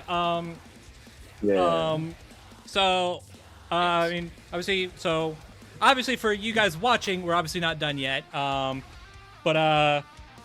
Because we have another episode to talk about. But we're gonna let John go. We're gonna move on to the next topic. For you guys, it'll take like 30 seconds. For us, it'll be next week. So, time moves differently here in the Brobuscast than it does in the real world. We live in our own dimension. Confirmed. Yeah, sure. Why not? All right. So that we'll see you there. Yeah.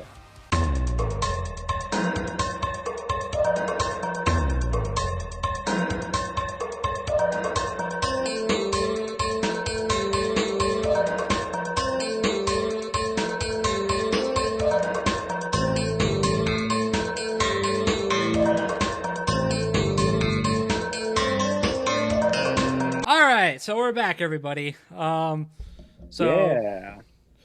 wow, that wasn't much time at all for you, was it? Oh my gosh. Nope, it's however long my freaking intermission thing is, because that's what I'm using. Yeah. Well, there you go. And we swapped out one guest for another. Mate, you want to say hello? Hello, sorry if you can hear my fan, and, well, given what we're about to discuss, I request that my profile pic for this be what my profile pic is on Discord. Given what we're going to be talking about. I get it. We'll see. Because Anyway. Yeah. Alright. Yes. So, yeah. So who remembers that thing that happened in the community? I think it was like a tournament of some sorts. I think something about matchups being there. They competed against each other. One of them would become an official episode. A tournament of champions of sorts. Yeah. I actually went looking in the Discord soundboard because I thought you guys had it. We have it. Well, I have it. I was like, bro is the master of that.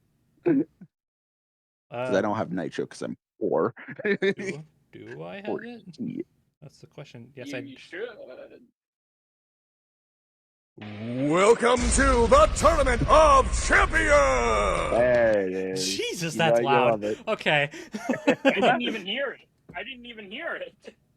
I heard it, don't worry. Well, the important thing is that the video heard it. Okay. So yeah. I do not Yeah, remember that being that loud. My God. Okay. It really has been 2 years. Yeah. I hate time anyway. Yeah. Time's freaking awesome. Anyway.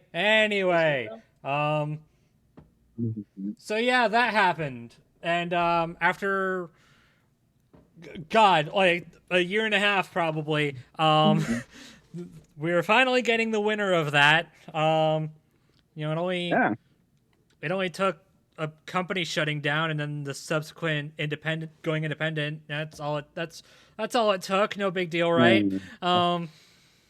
Screw you, Warner Brothers. Indeed. Hey, that's funny is considering what the match ironic. is. Yeah, I was gonna say that's Yes. damn ironic. Oh well.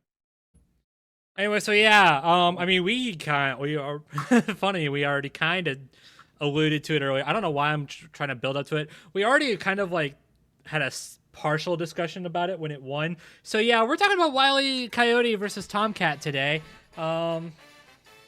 Yeah. And Cartoon shenanigans, here we come. And our first official appearance of Looney Tunes, which Yes. feels Holy so crap. weird. Like, I mean, I'm glad it appeared because it was inevitable they would have appeared eventually. yeah, This only, being the first rep for the series is a bit odd. I wouldn't have not expected that, but hey, I'm Yeah. not complaining. yeah, we're Who finally. the hell would have thought Wile E. Coyote would be the first rep? That is a good question. I just love like, oh yeah, we got the debut of Looney Tunes. That only took 14 and a half years. Oh, gosh. This show's old, man. Yeah. Yeah, Man. well, so is Tom and Jerry. True. Oh, there you go. True. Yeah. And, they're also here, which is cool. Yeah. Yeah, it is kind of odd for Wile E to be the first Looney Tunes rep, isn't it? Yeah, just a little like you would expect like something like Bugs or Daffy or like a bigger name. Like not obviously not that Wiley's like small name. It's just it's Bugs fucking Bunny and Daffy Duck. I mean, I imagine they're probably building up to Bugs. So we're probably not. Probably. I wouldn't imagine us getting that fight for a hot minute. I Yeah. honestly Yeah.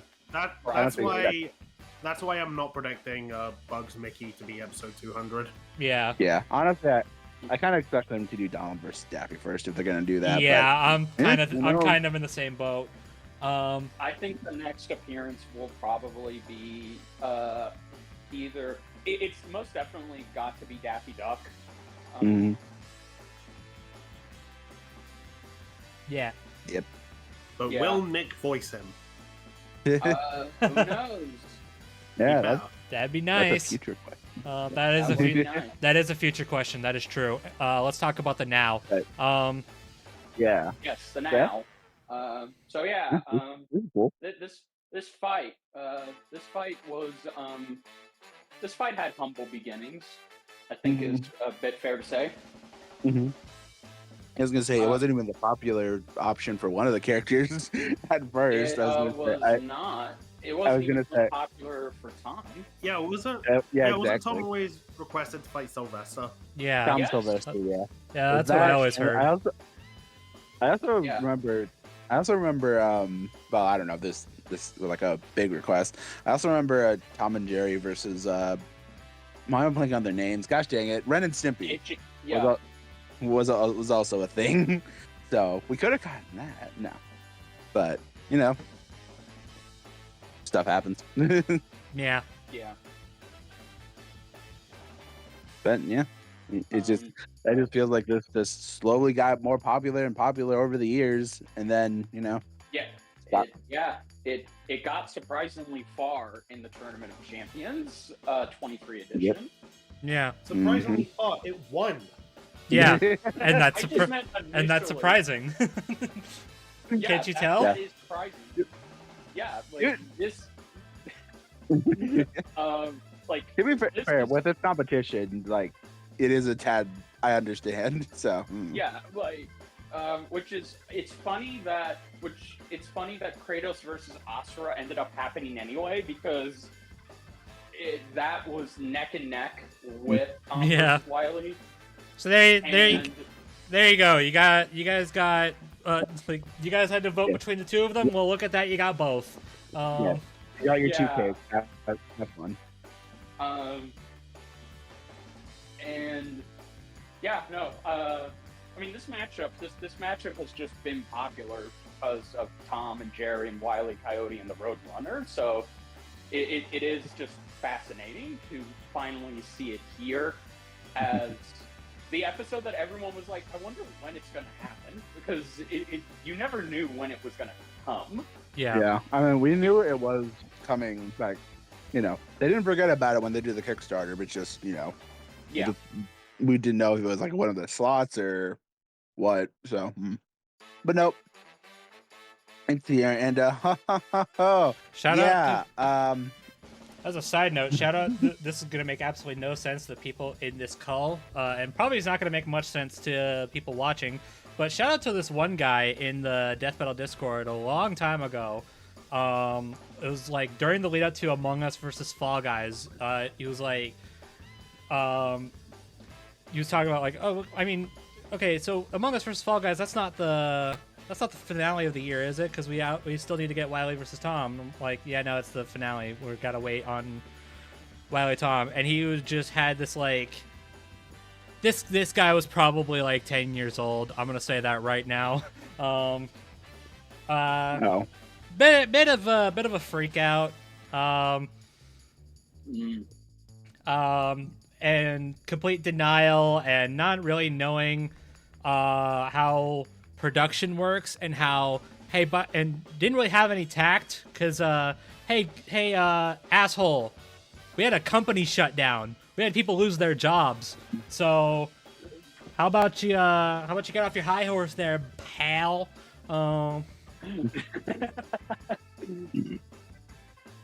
Yeah. So there you go. So shout out to that. Guy. So shout out to that guy. If he's watching this, he's not. He probably hates me now. In which case, actually no, I couldn't work in a. I was about to say the feeling is mutual, but that would have sounded like I hate Brobuscus. I mean, okay, I'll say it. I'll say the feeling's mutual. Sure. I don't. And I share Bro's feelings. There you go. Yeah, I don't know. Go play in the park, you freaking child. Touch grass now. Well, I hope you're happy now because we got it now. There you go. We If had. you are happy, I don't care. we had to wait for Luis to cook, and by the way, yeah, Luis is cooking. Yeah. Yeah. So yeah, remember that one thing that the one Kickstarter goal where Luis was going to do another hand-drawn episode. Yeah. The time is now. The time is now. I mean, on one hand, it kind of should have saw that coming. I mean, I think a grand majority of us did, to be fair. I know, like, the ones we mentioned when we did that bonus topic would have been cool. I mean, there's still, chance for those to happen in the future. But yeah, it just feels natural that he would do this, and considering how well he did with his last Looney Toony, wacky-ass cartoon fight, we're in good hands. We are in very good hands. I would say we are in very great hands. It's hard to believe it's his third hand-drawn fight, too. That he's I know, right? I know, right? I was going to say it's And the also first feels one like... was because he was drunk. Yeah. Exactly. Best decision ever. I drink responsibly, kids. I was going to say, it honestly doesn't... Maybe don't drink if you're kids. You know anyway, what? That's fair. Yeah, That's fair. I didn't even think about that. I'm sorry. Yeah, drink responsibly, people. There. What was I gonna say? It honestly feels kind of like a quick turnaround from Scooby Courage, but then I remember, oh wait, it's been a while. So, It's legit been a year and a half. I just want. Now part of me wonders if like this was always gonna be the plan for Luis to do this, Probably. or if it was like I wouldn't be surprised. I imagine so, but either way, we're getting it. It's gonna be good. Yeah. Yeah, I mean, have you seen that preview? God damn. I was gonna say, yeah. Yeah, that. Yeah, just watched it a couple times. Yeah. Yeah. Like, I'm gonna be honest. And spawned a very neat Easter egg. Yeah, like Awesome. I'm gonna be honest. So I'm a YouTube member. So I saw a little bit of it during a fireside chat. Same. It wasn't like this. It wasn't like what we got. I saw a very unfinished stuff. Like, it wasn't colored in or anything. I saw one shot that was colored in, and then Luis decided to put that in Death Metal Cast and showed off that he's changing the colors. So that was cool. That threw me for a loop.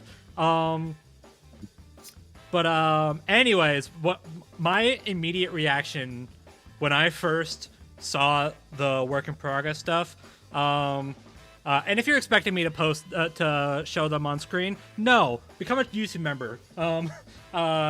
Yeah. But anyways, my immediate reaction was, and this obviously is nothing against what I'm about to say, but my immediate reaction was, oh god, Scooby versus Courage is about to become obsolete. Yeah. If it does, that's kind of insane considering how good that was.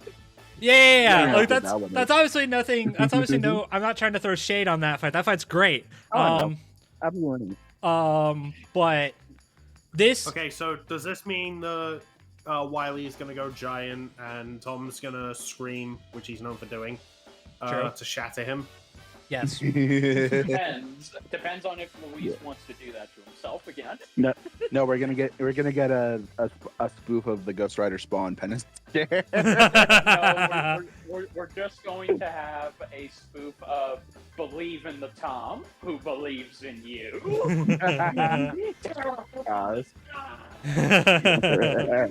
Anyway, yeah, because this, like, it straight up looks like a modernized Tom and Jerry short. Okay, It really does. You know what? Okay, fuck tradition. Let's just talk about the preview. Yeah. I mean, we're all fans here, I imagine. Like, we're all, like... Yeah, we know who Tom and Jerry and Wile E. Coyote are. Yes, Okay, no, if- maybe so. If you're watching, somehow, have never heard of Looney Tunes or Tom and Jerry since you were just wee little children, how? Yeah. You must live under the Like, same rock as Ducko. There's some context here that I am missing out on, but I'm not gonna ask. I don't care. Ducko. Okay, fair enough. I know who Ducko is. I just... Okay, all right. The joke is that I'm pretty sure it's easy to get is that Ducko doesn't know of most things that are fiction. Shout out to Daco, by the way. Yeah, he's great. He's a great YouTuber. Hey. But god dang. Anyway. Yeah. Yeah, I mean, I feel like you had to have watched at least a little bit of Looney Tunes and Tom and Jerry growing up. If you didn't, then I think you're missing out on a childhood. Yeah. So, yeah, of course we're kind of skimming through this because, well, freaking no shit. Yeah, preview. Yeah. I don't think it's an exaggeration when Brobuscus says this looks like something out of a modern Tom and Jerry or Looney Tunes cartoon, because no, it actually it's uncanny. We're literally in the uncanny valley on how on-modeled this looks. Like, literally again, take those old school shorts from, like, the 40s, and, like, upscale them up by, like, a lot, and, yeah, that's basically what you're getting here. Yes, and no shade towards Scooby vs. Courage on my own behalf, but as people have pointed out when they have seen this preview, they've often gone back and said, for as good as Scooby vs. Courage was, there were a couple of times where it wasn't 100% on model. It was, and I think that's just a stylistic choice Luis made at the time. Yeah. You know, because he was killing himself drawing that fight, even though he had the help of multiple people. It was still him who had to make those models and draw them. Yeah. But this looks incredible. I wouldn't be surprised if people would confuse this for an actual short crossover episode. Yeah, freaking Yeah, like, man. Like we saw that one Yeah, image of we saw that one image of Tom, and everyone was like, "This is just straight up Tom and Jerry. What do you mean?" This is, Yes. Yes. And I do appreciate that it is great. Again, it's the little things, but I do appreciate that it's gray fur Tom and not his modern blue fur. Because Yeah, I mean, it was in like the OG screenshot, and then Luis changed it to gray. yes. So I'm guessing Luis just because maybe he himself is a big fan of Tom and Jerry, like all of us, he just felt like, you know what? I'm gonna just do the gray fur Tom because those were the best shorts.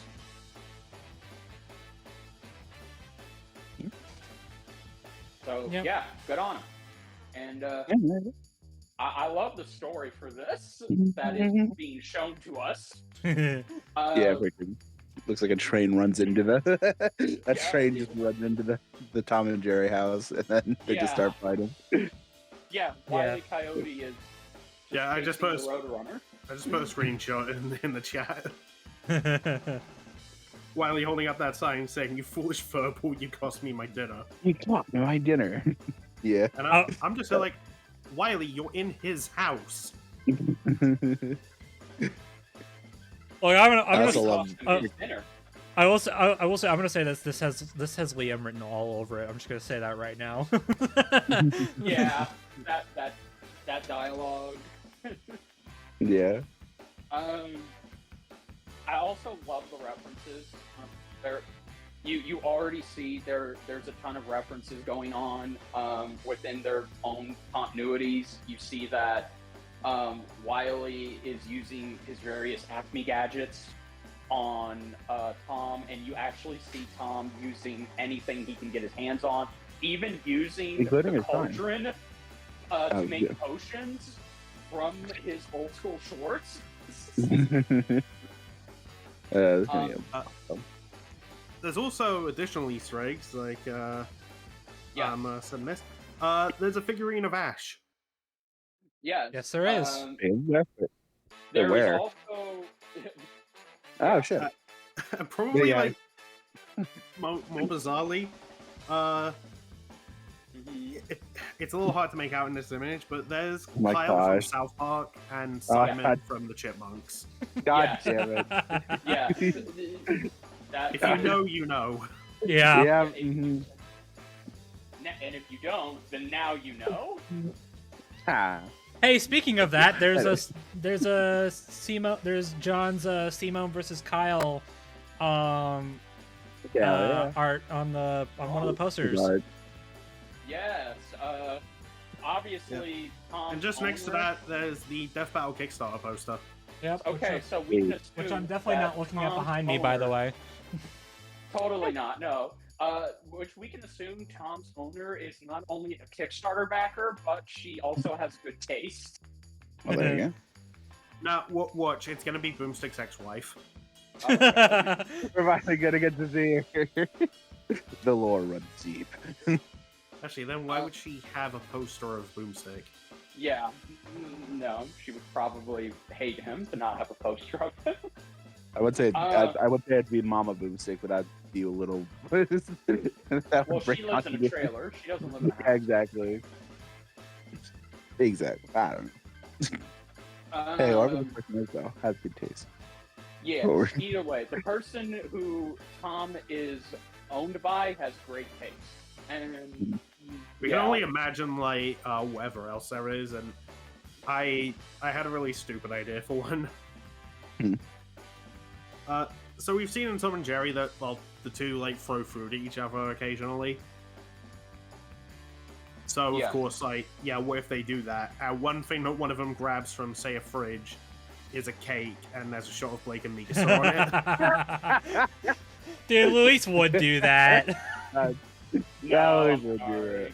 it. I'm not expecting No. it, but if that, like, was put in there, I would... Well, now I kind I of don't wanted to. even have the words.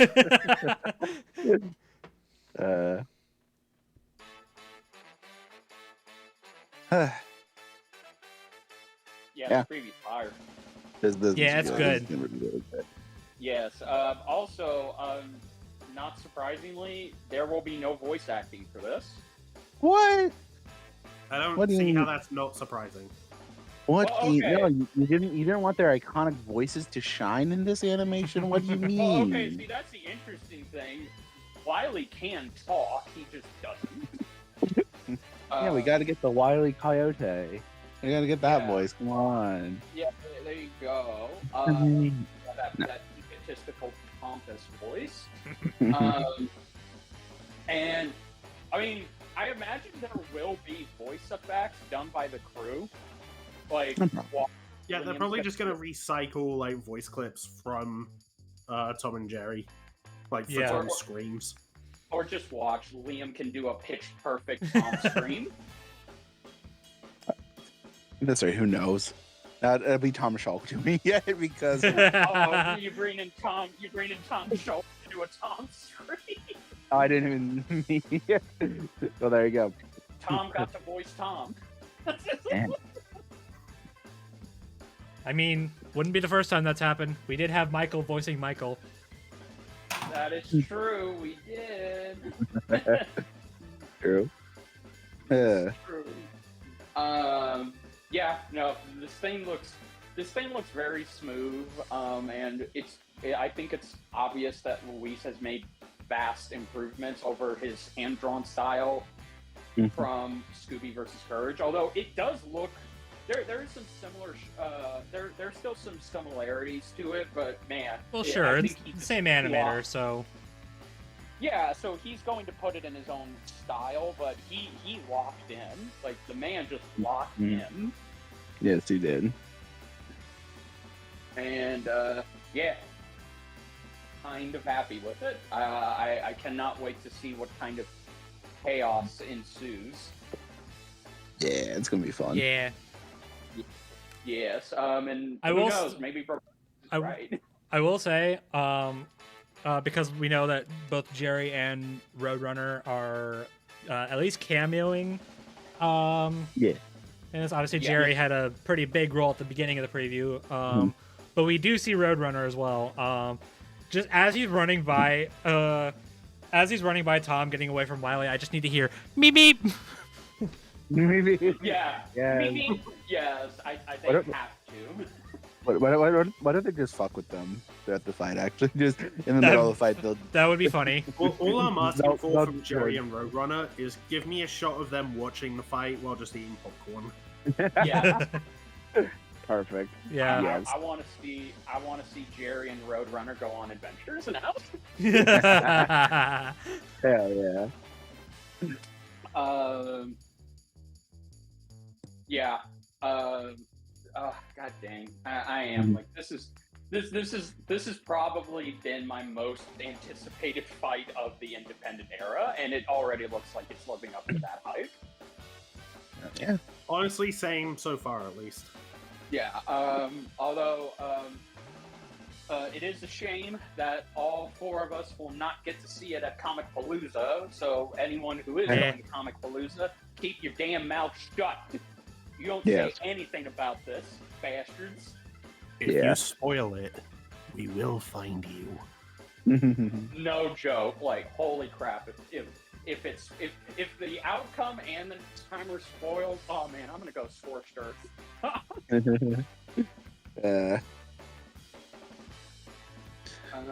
But yeah, no. I guess Yeah, end it off. Trust me, I hate it when like things are like leaked and spoiled. Yeah. In regards to death battles, like whether it be like, oh, Right. here's the result, here's the next time, or here's an upcoming episode that hasn't been announced yet. Yeah. Yeah. I Um, like, especially with the result. Like, I mean, you know, like next time it's really annoying. But like, you know, like I don't know. Part of like the joy first time is like, you know, finding out who the winner is. Yeah. you know. Yeah. Yeah. Well, especially because you know that this is such a close fight anyway. Like Oh, yeah. Simon versus Kyle, that giving the verdict away is just taking away from the enjoyment of this debate. Yep. Yeah, I mean, I can So like, don't do that. I can like brush off being spoiled on the next time, especially if it's one of the 5 matchups we have left. But yeah, you spoil the result, and yeah, there's nowhere you can hide. Whatever happens to you is on you. Pretty much. I do agree with Bro. I think that this could have the potential to surpass Scooby versus Courage in terms of what that fight did and this could do. Yeah.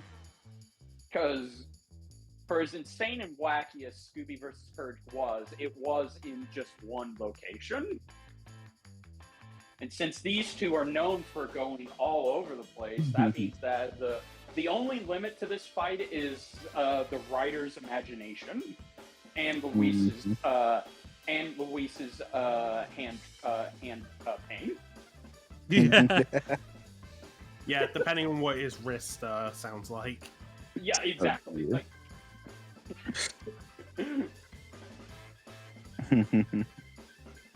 but yeah. It's funny that we mentioned that because that fireside chat that they showed off some stuff at, they literally Luis literally was holding up his hand and he has the drawing brace, where, like he was working on that while he was communicating on stream. Oh my god. He was just drawing this episode while chatting in the fireside chat. Yes, sir. Never let it be said that Luis is not dedicated to his craft. Yeah, if I ever hear anybody say it kind of feels like Luis half-assed this animation, I will hunt you down. Like, not even just defending. It's not even just defending. Somebody we admire, but no, you talk shit about my best friend. Like, I'm gonna kill you. Yeah. I will go scorched earth up on this bitch. Just like how ZDogg would if anybody talked crap about Brobuscus's commissions or art drawing. Hey, you could have done that better. Exactly. Yeah, get out of here. Get out. away from here. Us pretending that Brobuscus isn't already doing that himself. Anyway. Actually, I'm sorry. Anyway, no, I think that's actually kind of why I've been a bit more, I don't know if harsh is the right word, but, I don't know. Anytime, someone is like they say some shit on the episodes, I'm a bit more vocal about, like, hey, maybe stop talking, because some of the guys that work on the show are friends of ours. So, yeah. So it's like whenever I see someone be like, I think this was most apparent. The biggest example that comes to my mind immediately is Omni-Man versus Bardock. Of course. Yeah. Yeah, of course, right? But because during when that episode came out, there was a lot of shit being thrown at the researchers. Like, man, the researchers don't know how to. They don't know what they're talking about. Like, what drugs were they on? And I'm like, hey, let's just take your words, put them in a box, wrap that box in chains, and throw it in a river. All right, cool. I mean, I remember having that same feeling back when Mexico Trades worked on the show, and I had someone tell me he did a bad job researching a particular character because they lost. Yeah, John. And the rage I felt. Yeah. Yeah. Sounds Yeah. yourself. Like the Hulk would tell me, dude, chill. Like, as soon as it escalates to death threats, that's where it's like, okay, I get very pissed off. You fine, you can yell at them in a comment section that they're most likely just going to make fun of anyway. But when you actually start sending death threats to them, or threatening to cause harm to them, that's where basically you give me full permission to not regret kicking your ass. Hey, hot take. Don't do that to anyone for any reason. Yeah. Maybe. Exactly. No, maybe. Just don't. No, maybe. No, yeah, just don't. Yeah, no. Yeah. So Don't- if either Hey. Don't send death threats to anybody. I don't care the context. I don't care if that person is the scum of the earth. Don't do it. No, like if these two characters, if your two favorite fictional characters don't win a fight to the death that is determined by analytical research, calculations, and doing, math, then don't fucking send death threats and throw a hissy fit over it. Well, at the end of the day, this is a dumb internet show, all right? We're just here to have fun. Yeah. We're just here to see two action figures slam against each other. Yeah, my gosh. Indeed. This is a wild conversation to have about Looney Tunes and Tom and Jerry, by the way. Got a little. This isn't even our fault. This isn't even our fault. No, it's 100% warranted. 100%. But it's funny because this isn't even our fault. It's just the fact that it's these two franchises are on the show. It kind of it's like, we're really hyper analyzing freaking Looney Tunes and Tom and Jerry. What are we really doing with them? It's like I'm sitting here and like, have we really done everything? Have we really seen everything this show can do? At this point, what makes this different from any other death battle? Because no joke, Tom and Wily have both been hyper analyzed, like Bro said, and I just find it funny that everyone has created these arguments that tend to fall into your typical death battle arguments where, no, I'm right, you're wrong scenario. There's never a, well, let's agree to disagree. There's never I don't really have a problem with it. I think it's hilarious. It's just because like for any other matchup, this would be whatever, right? Just a regular freaking Tuesday afternoon for us. I say that we are actually recording this on Tuesday afternoon. I did not even mean to. I did not even mean to say it. I didn't even mean to wind it up like that, but here we are. Anyway, I just find it funny because, again, for any other match, it'd be whatever. But now we're it's guys, it's Looney Tunes and Tom and Jerry. Let's think about this for a second. I swear to God, it's gonna be like this when Bugs vs. Mickey does eventually come out. Yeah. Oh boy. Except it's gonna be worse. I've seen the. arguments for that one. Honestly, I say bring it on because this shit's hilarious. But no, no, fair. It's how we started off last year when Death Battle came back. I think I said it last year, but just in case, I'll say it again. Death Battle truly is back to everyone. Indeed. It's just it's funny because we have so many arguments about so many different franchises, and so many of them are sure. It's literally just last episode, Gurren Lagann, DC Comics. Yeah, okay, sure, fair enough. If we want to have some hyper analytical arguments about that, especially since that episode had dimensional tiering, but shut up. I was like, okay, cool. Invincible, Dragon Ball, sure, why not? Mario and Sonic, sure, why not? Looney Tunes and Tom and Jerry, okay, what are we doing? it's okay, really step back and really step back, really think about this for a second. I'm not saying change anything. No, please don't. Obviously we gotta figure this shit out, but obviously we'll get to that in just a sec. But I just think it's hilarious. Maybe this is why they the crew love doing episodes like this. And I think this is why hyper analyze, doing this intense research and versus brain rot on franchises that you would not think we would be doing this for. I think that's half the fun of it, though. Oh no, it's great. if you've watched the previews for Tom and Wiley, then you kind of have your idea of what their thinking was when they had to come up with this script. Because it feels like we're kind of already getting that, and it's funny as hell to see Tom and Wiley Coyote be analyzed in a versus debate. Yeah. Which Like, I know we focused on the animation preview, but the analysis previews are also cooking. Just want to say that. Yeah. Oh yeah. DJ and Max, mwah, good job. Yeah. And I will admit, those previews also brought up stuff I didn't even know, like Acme's board of directors being Roadrunners. yeah.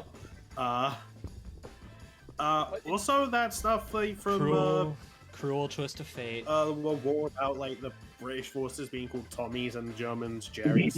Yeah. yeah. Yeah, I I didn't know legit that never either. knew that. That blew my mind. Oh no, Goodness. like that's not even the craziest part. The board of directors for Acme, it changes it changes dramatically. So in But one yeah, issue, there's even a movie where they're humans. yeah, exactly. No. Like Elmer Fudd or Daffy Duck are at one point in charge of Acme. Oh gosh. And there'll be another movie where they're humans. What, next year? Yes, next year. That's right. Wiley Coyote. I'm going to watch that just to spite Warner Bros. Yeah. I Valid. hope everyone does. 'Cause, my God, it's like they want. Why are you here watching the movie? Oh, I like Looney Tunes. Oh, why are you here watching the movie? I'm just here for John Cena. Why are you watching the movie? Spite. Right. Yeah. That kills me. And I flip off the Warner Brothers logo. Because spite, motherfucker. As a side note, y'all better show up to that fucking movie because I swear to God, if I see that movie bombs, Warner Brothers is going to be like, and they thought we canceled this because we were dicks. I was like, God dang it, you idiots! You're just proving to them that they had a good reason to cancel this. Oh, show them that they shouldn't have done it in the first place. God. I hope Wile E. Coyote gets justice in that movie, or at the very least, the movie just ends with him just getting a court settlement that says, "Okay, Mr. Coyote, so due to your countless injuries for the products of this faulty company, you are hereby granted unlimited credit from the Acme Corporation until the end of time. This case is dismissed." No, watch. He's gonna win that. He's gonna win that case, and then something's still gonna blow up in his face. Yeah, No, it's gonna go back to him chasing after the Roadrunner, and the very first thing he tries blows up.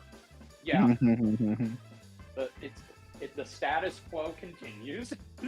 Well, you thought, bitch.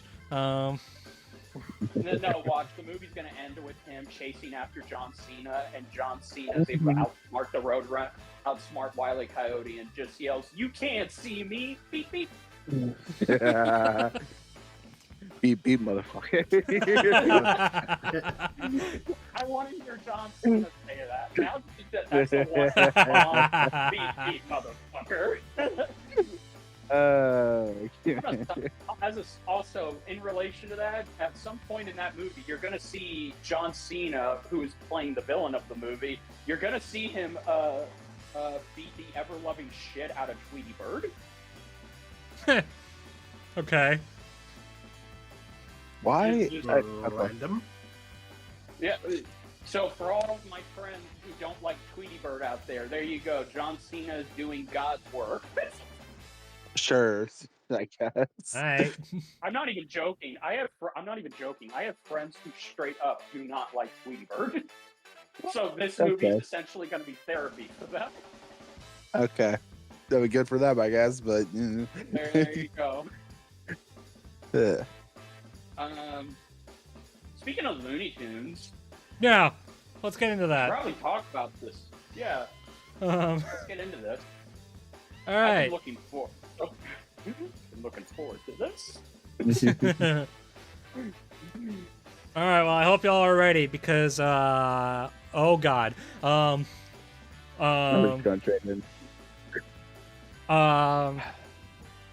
Okay, so I mean, yeah, we're just gonna jump straight into it. I mean, I don't know how long we're gonna be doing this, so we might as well just start now.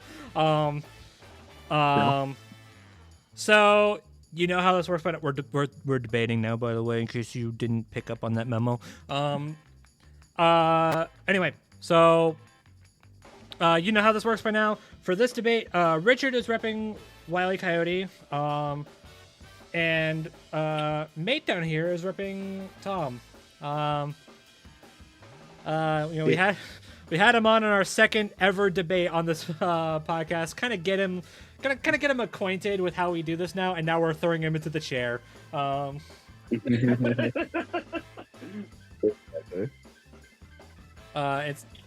And somehow this isn't the last you're gonna see of him. Wink, wink. Oh. No. I was wondering whether or not I should even hint.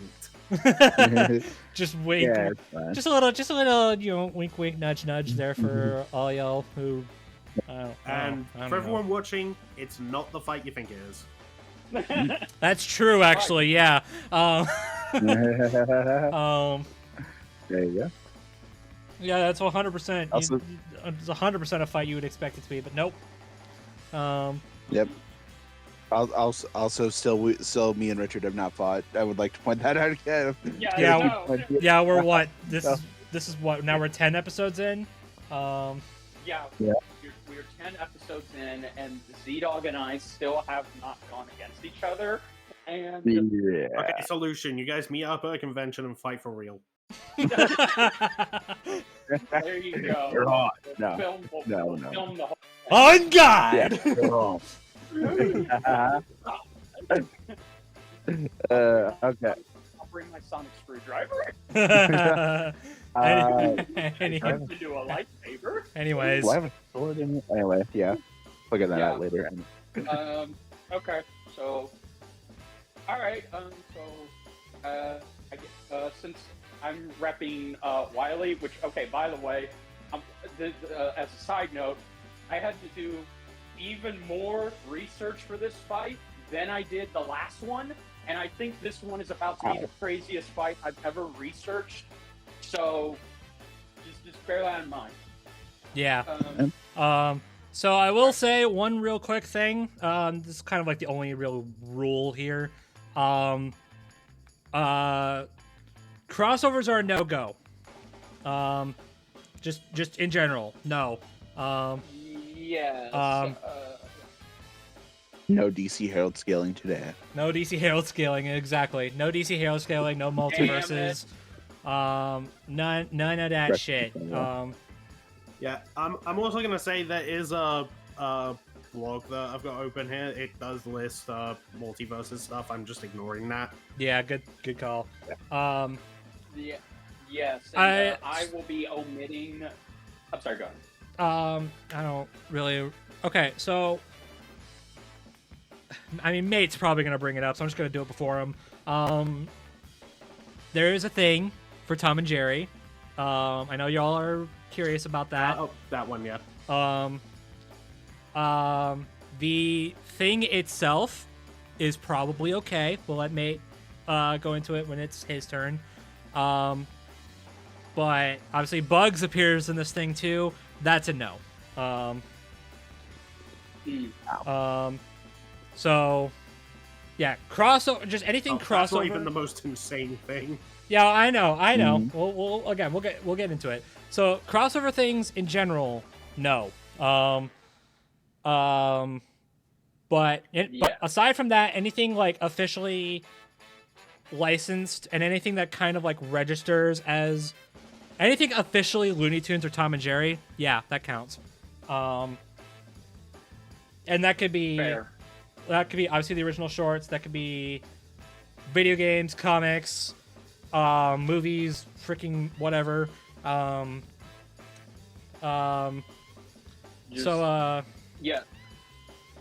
No.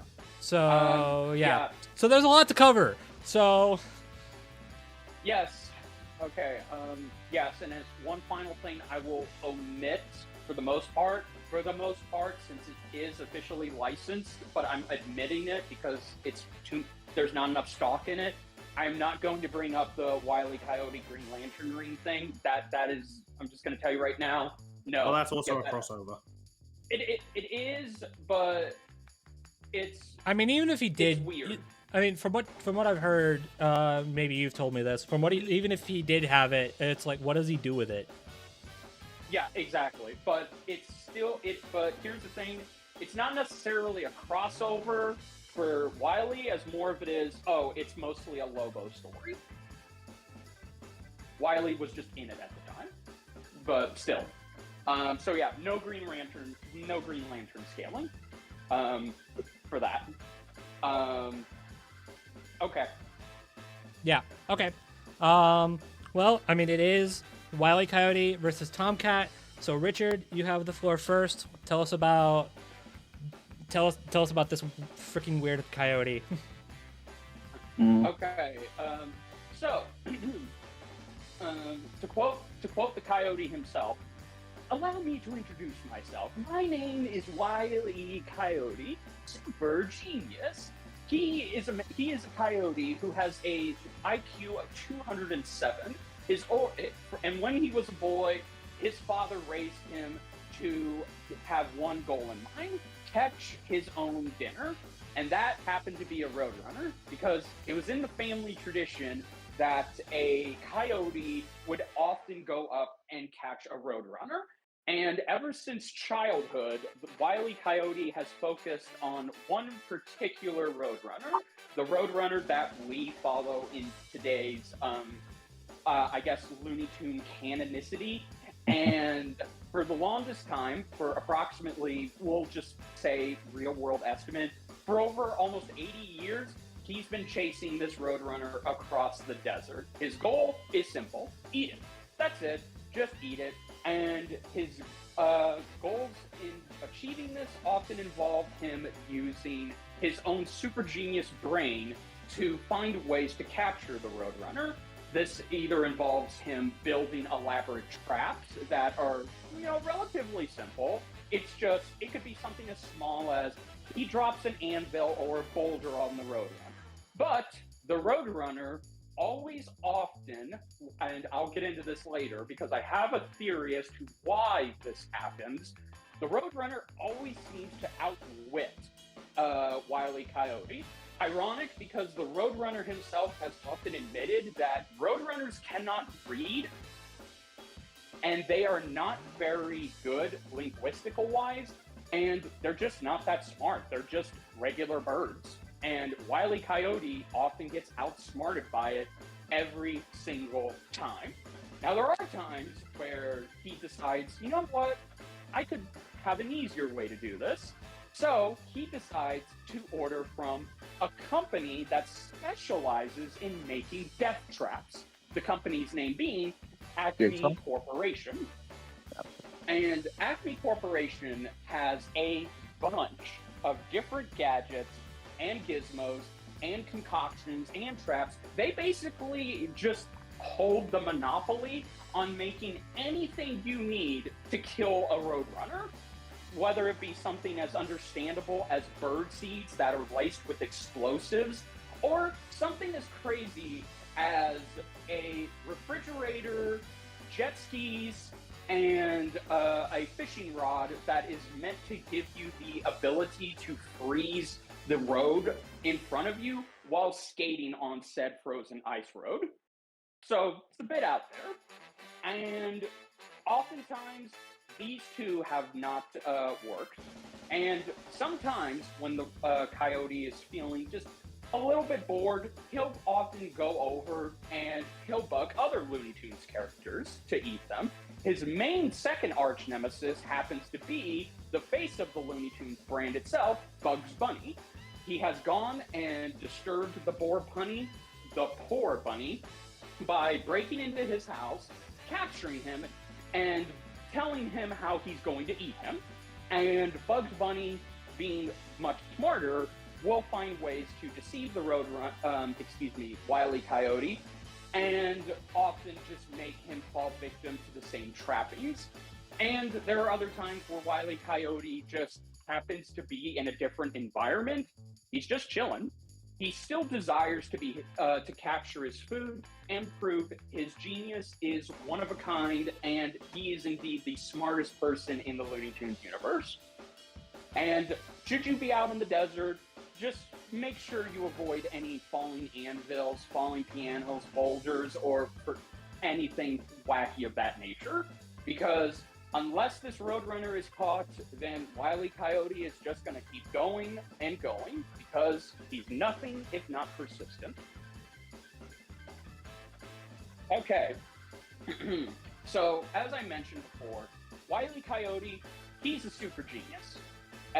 One thing I would like to debunk from the actual Death Battle preview itself is that his in-canon IQ comes from his and the Roadrunner's 1960 show, where he stops the cartoon itself and tells a bunch of children that he is indeed a super genius with the IQ of 207, and explains to them why he captures the Roadrunner. And his genius is his geniusness is very much out of the realm of possibility. This man is less than 100 IQ points away from being just as smart as somebody like Miles Kale's Prowler or Dr. Eggman, because he's a fucking mad scientist who finds ways to invent new gadgets to try and capture the Roadrunner. As I said, he uses standard stuff like your anvils, your boxing gloves, your bombs, all that stuff, but he's made and had tons of gadgets. And I'm only going to list a few of them. I'm not going to list through all of them because then we'd be here all day. So the common ones that he uses to specifically go after the Roadrunner are, of course, the anvils. This often being that he ties a piece of rope, he will also carry the anvil, and he'll wait on a tightrope to drop said anvil on the Roadrunner. And then, of course, he has his exploding bird seeds.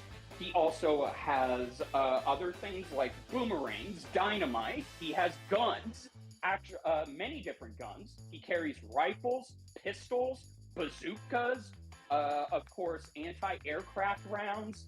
He has many different things to fly to try and capture the Roadrunner from above.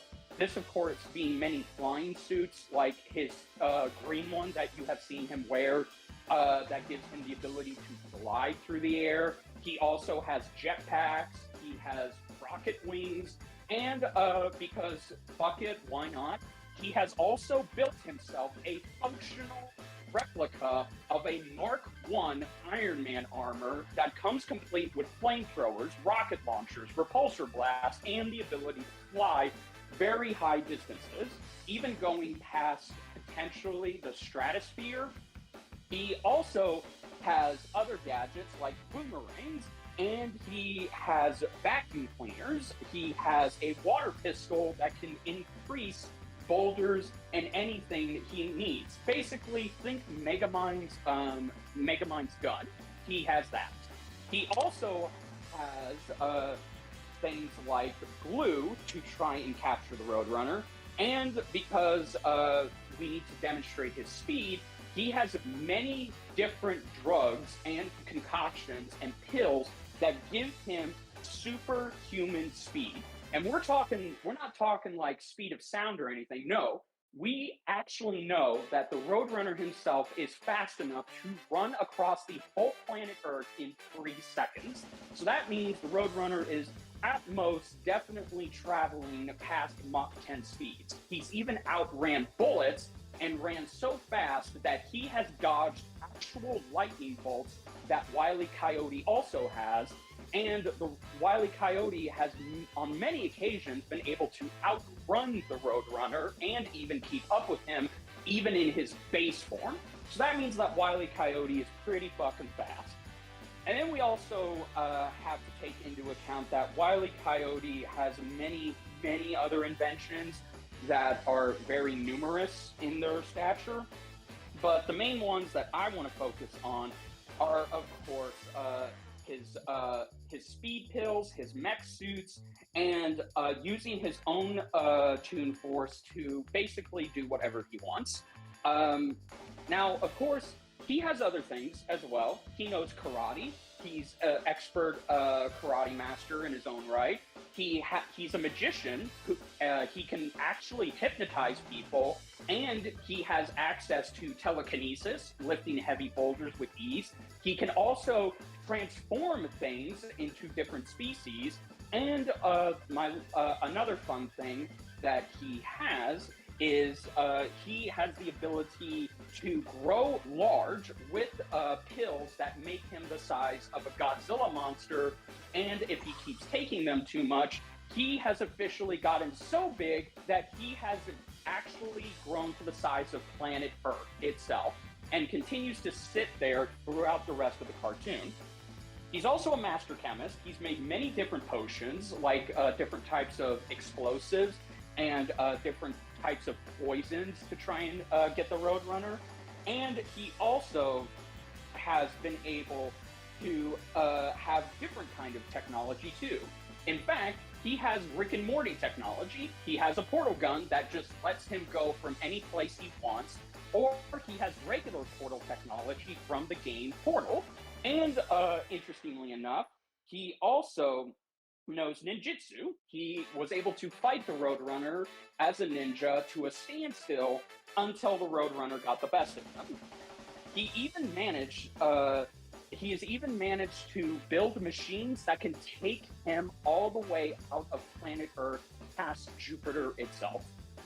So those are just many different things that the Wile E. Coyote character has on his person. And it should be noted that he actually can use all of his gadgets at any time he wants because he has access to a computer that essentially has unlimited credits from the Acme Corporation. So he can order and summon his gadgets on a whim, or he can just bring them out of hammer space to make it easier. He's also very adaptable. He's learned how to deal with harsh conditions due to the changes of how the Roadrunner and him operate. Now let's talk about the obvious thing, and this is really what it comes down to, his Toon Force. So his Toon Force is essentially, let's not kid ourselves, it's Toon Force. It basically allows him to stretch, squash, come back from harm, and essentially there is no easy way to kill him. But here's the interesting thing I came across, and I'm about to blow y'all's minds. As it turns out, upon my research, I found out that Wile E. Coyote is immortal. He can't die. I have looked through every cartoon. I have scoured and scanned and read every comic. I have looked at every video game. I have looked through every media, and Wile E. Coyote seems to be the one Toon of the Looney Tunes who has never canonically died. He has come back from a multitude, I mean a multitude of different things. He has survived explosions, being crushed by boulders repeatedly. He's been shot, run over, electrocuted. He's been destroyed by the Roadrunner himself. He's been frozen to the point where he's been liquefied. He's been struck by lightning after ripping a hole in the clouds to reveal that there was lightning bolts trapped inside of it. And he has been sent flying around the desert by a boomerang that sent him at least, we're going to say, maybe 100 miles back to where he was. He's had his own inventions backfire on him repeatedly. He's been completely disintegrated into nothingness, has come back. He was basically cut up by the Roadrunner's claws and somehow didn't get chopped into 100% complete pieces. He's immune to physical pain because he's had boulders drop on his feet, and he looks down and just shrugs it off like nothing. And then there's also when he was turned into fireworks and had his whole body erased into nothingness with only his head being left, and he has been turned into a actual star constellation. The star constellation of him continued to move and operate, chasing after a identical star constellation of the frickin' Roadrunner itself, chasing each other throughout the entire fucking space star field. He has survived re-entry into Earth's atmosphere more than once, and he has even been sent flying out into Jupiter on a broomstick. And this is the craziest thing that he has survived. He was once turned into popcorn and was then eaten by the Roadrunner. And he was okay. He came back from being eaten by the Roadrunner himself. Now, I do want to mention that he does have one thing that has a counter to Toons Force. And I knew this was going, and I know this is going to come up, so let's just get it out of the way now. Upon going to Acme University, he was basically working on an invention to try and counter the Roadrunner, and he came up with a formula that was able to turn off Looney DNA. And what that means is he made an anti-Toon Force liquid that was able to completely stop a Looney Tune from squashing or stretching and coming back from harm. He had meant to use this on the Roadrunner, but the Roadrunner seized him, and the formula went into the water streams of every single student and teacher at Acme University, and he was essentially responsible for everyone not having the ability to come back or regenerate. Now, this has only been used once, but it is a big trump card that I do want to keep in the back of everyone's mind. And then finally, to end it off on the Roadrunner, Wile E. Coyote has actually, I do want to crush the misconceptions, Wile E. Coyote has actually been able to achieve his goal multiple times in certain cartoon shorts, such as the 60s show, the new Looney Tunes show, and the comics. Roadrunner has been captured by Wile E. Coyote. This involves making clones to actually trap him to catch him off guard, cutting off the road itself so the Roadrunner has no road to go to. So the Roadrunner ended up vibrating his speed, He ended up vibrating at such high velocity and speed that anything that came near his vicinity would essentially shred them into dices. He's also caught the Roadrunner in a impenetrable glass box that reacts to things moving super fast. So if something moving over 100 to 200 miles per hour were to go into this box, they would be trapped. They wouldn't be able to get out, and the only way to get them out is by you yourself running into said glass box and therefore trapping yourself. And in one of the Looney Tunes comics, which I believe is issue 222, Wile E. Coyote just got so sick of these shenanigans that he exited the comic. He went back to the previous page, used a pair of scissors, cut out the Roadrunner, then flipped the next page over to a microwave commercial and shoved the cutout of the Roadrunner, which is still the Roadrunner, into a microwave, and it exploded right in front of him. The Roadrunner, of course, being fine.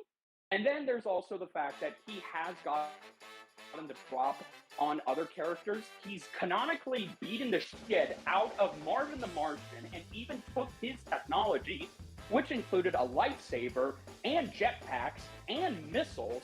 He's beaten the crap and consistently bested Daffy Duck.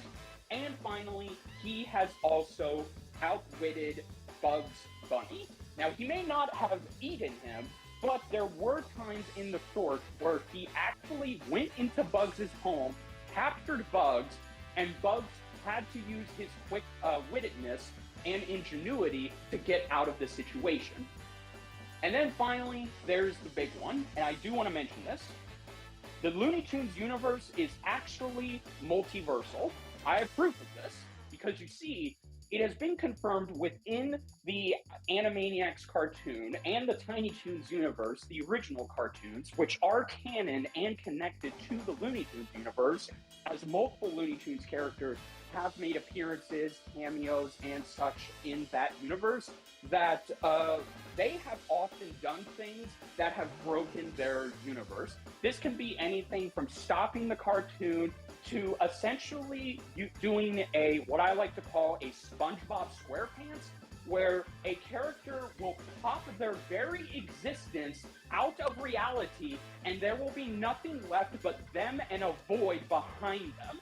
And as we know in Animaniacs, in a certain episode that is a musical segment, it is revealed that the Looney Tunes universe is actually infinite because it exists within a snow globe being held by a dancing yakko that is being held inside another snow globe that is being held by another dancing yakko. So Looney Tunes multiverse essentially expands beyond the boundaries of DC's extended universe. And to top it all off, Wile E. Coyote proves that he is always able to endure a tremendous amount of punishment, and his quick-wittedness and his gadgets always are able to get him what he needs. Yes, they haven't been able to catch the Roadrunner consistently, but they actually have on some small occasions. And what's interesting is that his gadgets have been proven to work on anybody that isn't the Roadrunner, such as when he was able to go and capture actual sheep from Sam the sheepdog right out from under his nose. And his cousin Ralph, who looks like him but with a red nose, was actually able to capture the Roadrunner. So it is possible that in the right circumstances, his gadgets can work, have worked. It's just the Roadrunner, and this is where my headcanon theory comes in.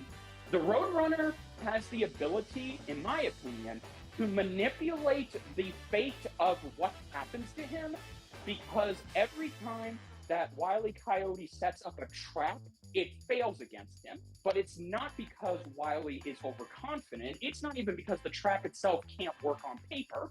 Wile E. has done the calculations. He knows that this should work on paper. And he's even been told by computers, by advertisements, that it should work. So how can it not work? Well, that's because the Roadrunner is essentially manipulating his own fate to always get out of this.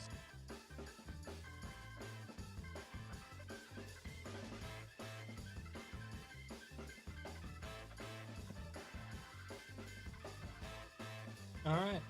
I guess that's it. Sorry about that. I had a phone call. No, I'm sorry. So yes, to end it off on, don't underestimate Wile E. Coyote, because even if it's not the Roadrunner, he will find a way to capture you, whatever it takes, because he is a super genius. Okay, I'm done. There you go. Oh, jeez. Okay, I've been sitting on a few jokes. Like at the beginning, bonus points if you said his name was Coyote. Also, the whole thing about him taking pills to grow. But if it's longer than 4 hours, he needs to consult a doctor. There, I said it. God damn it, mate. God damn it. Missed opportunity. Okay, now, if you'll excuse me, I'm going to pass out now. All right, well, let's stay conscious enough to listen to Mate as well. You know, it's funny. I should have mentioned this before we even started, but it's something I kind of wanted to bring up. It was like, you ever just sit down and think about how his name is technically pronounced Wile E. Coyote? Yes. Yep. He does. It's funny because there is a. Bleh. Yeah, no one ever just calls him by his first name, Wile. Yeah. So, yeah. Here is. I'm gonna post in the chat. What does the what E his stand full name- for? I'm actually gonna tell you what the E stands for. I'm gonna post it in the chat because I am too tired to pronounce this. So y'all give it a try. It's Ethelbert, right? Oh, yeah. dear. How about this? There it is. that That is sounds what the good. E stands for. Ethelbert. Right. There you go. Neat. Yep. Wile E. Ethelbert Coyote. Wile. Yeah. Gosh. Okay, I see why. I see why he goes by E now. Yeah, now you see why he shortened it to Wile E Coyote. Yes. Also, for those of you, You know, who said, if only there was a swear word that starts with E, because then we could have done that F. Scott Fitzgerald thing from Ted 2. Oh my god. Also, for those of you Wait, so his who- name's Fuck? Yeah. No, it's Francis. Well, why does he go by F? Like, it's gotta be Fuck, he's hiding something. Also, for those of you who are a little disappointed, I didn't use the Latin pronunciation for Wile E. Coyote. I didn't have time to learn Latin, so get off my ass. No one speaks Latin, it's a dead language. Yes. Apparently, That's a joke. apparently I know. The only ones who speak it are the Looney Tune writers.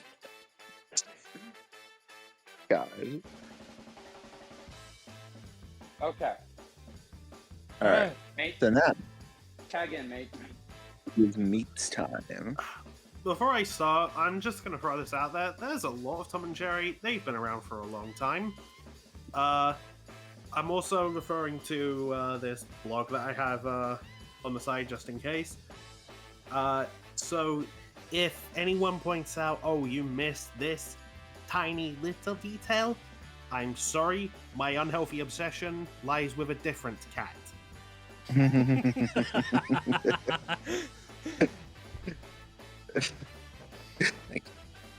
I mean, we don't typically have like complete notes on pretty much anybody, so We do what we can. We do what we can. I mean, fair enough. yeah, I mean, All right. I'll tell you right now, of the characters I've repped, I think I only have complete notes on like 2 of them. And I've repped That's 6 fair. so far, so anyways, go on. Sorry, I don't mean to I'll at least do my best. I don't mean to delay you any further, so go on. Yes. All right. Well, there are many rules in nature. Insert the song. I didn't want to say it.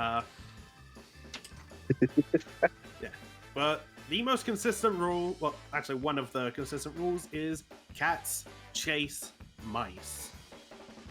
This has even been a thing since the dinosaurs. I'm not kidding. For hundreds of millions of years, a cat named Tom has chased a mouse named Jerry. And if you don't know this duo, how? Yeah. Now, a lot of the time, Tom is just, trying to sit down, relax, and read some Saturday Night Puss. I don't think that is. Yeah. No, that is an actual comic he reads. I'm not pulling that out of nowhere. And then that smug little mouse named Jerry just shows up to ruin his day. And hilarious slapstick ensues, whether it be from that should have killed him to, something relatively innocent and funny, all the way up to, oh god, I felt that in my nuts. Mm. And to combat his mouse nemesis, Tom has quite the wide arsenal, mostly ranging from, stuff that you find in the house, from like pipes to brooms, to other stuff that you would find in an American household, like guns. But even weirder, he also has Tom and Jerry comics. Again, not making this up, him and Jerry were cornered by this giant monster in a cave.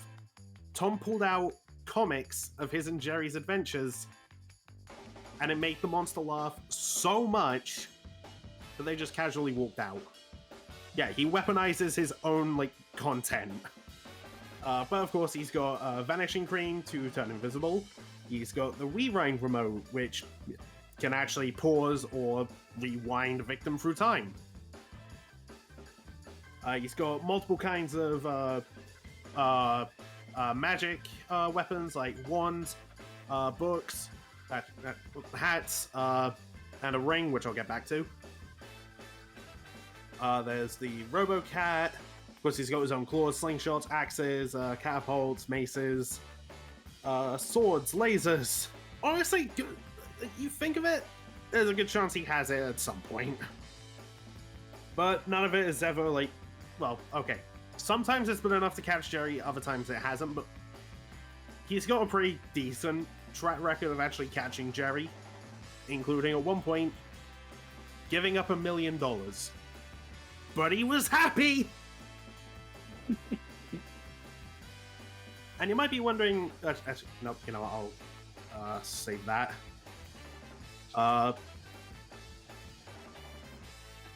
Yeah, somewhere along the way, they've also had like some other like weird adventures, whether it be from going to Mars and stopping an invasion to acquiring lightsabers of their own. And at one point, while doing a race around the world, okay, to prove how smart Tom is, the dude was in Australia and ran to like a hardware shop. Within seconds, he made a giant laser attached to his car, which cut Australia in half and sank it to the bottom of the ocean. Now, given the, populace of Australia, this means that Tom has actually killed well over 13 million people. One of these images is that of a homicidal maniac. The other is Hannibal Lecter. And now I mentioned there's varying degrees of success for Tom. Yeah, much like his opponent, he has been fairly, outsmarted by his adversary, and that's resulted in him being squished, shattered, vaporized. Like, the dude's come back from literal nothing. Though there have also been points where he has kicked the bucket. However, he even has a failsafe for that. And shout out to the Raptor for pointing this out. Depending on where he goes, if he goes to heaven, angels will let him gather up lives to revive. If he goes to hell, demons literally just kick him out. Like, they don't want him there, so they just kick him out of hell and revive him. I mentioned lives, yeah, because Cat Fact, they have 9 lives. And there's even one episode where all 9 of them get pulled out of Tom, and all 9 of them can act independently while separated from him. Hell, life number 9 even bites Tom's tail to get him to move from what they all thought was a ghost. And before, and when all of them got sucked back into Tom, it's weird. Life number 1 does a little dance before joining the rest of the lives. Now, of course, Tom also has potions to, just make more lives. So that's a thing. And perhaps even wackier, he's got multiple rings. Like, he's got the power rings, which are from superheroes in his universe that offer unique abilities to whoever wears them. Like elasticity, fire powers, ice powers, super strength / invincibility, and, just to grow to a large size. But why even have that when you got elasticity? Never mind. But probably the most impressive is the magic ring, which he got from a magician a wizard he used to live with. And this thing has a whole lot of properties, like it can grow or shrink people, it can warp objects, it can teleport things, it can transmute people, or even just stop them in time. Yes, he has multiple methods of doing that. Also, because I know Richard brought this up with Wily taking a pill to let him grow. At one point, Tom was shrunk, and there was this antidote potion that was used. It grew him larger than Earth. He's got various kinds of cars, and I'm gonna go ahead and just get to probably the most insane thing, because it comes from a very obscure location. That being a mobile game, which is official, called Tom and Jerry Chase. Now, there's this dark force that's killing Idrisil. You know, Idrisil, the World Tree.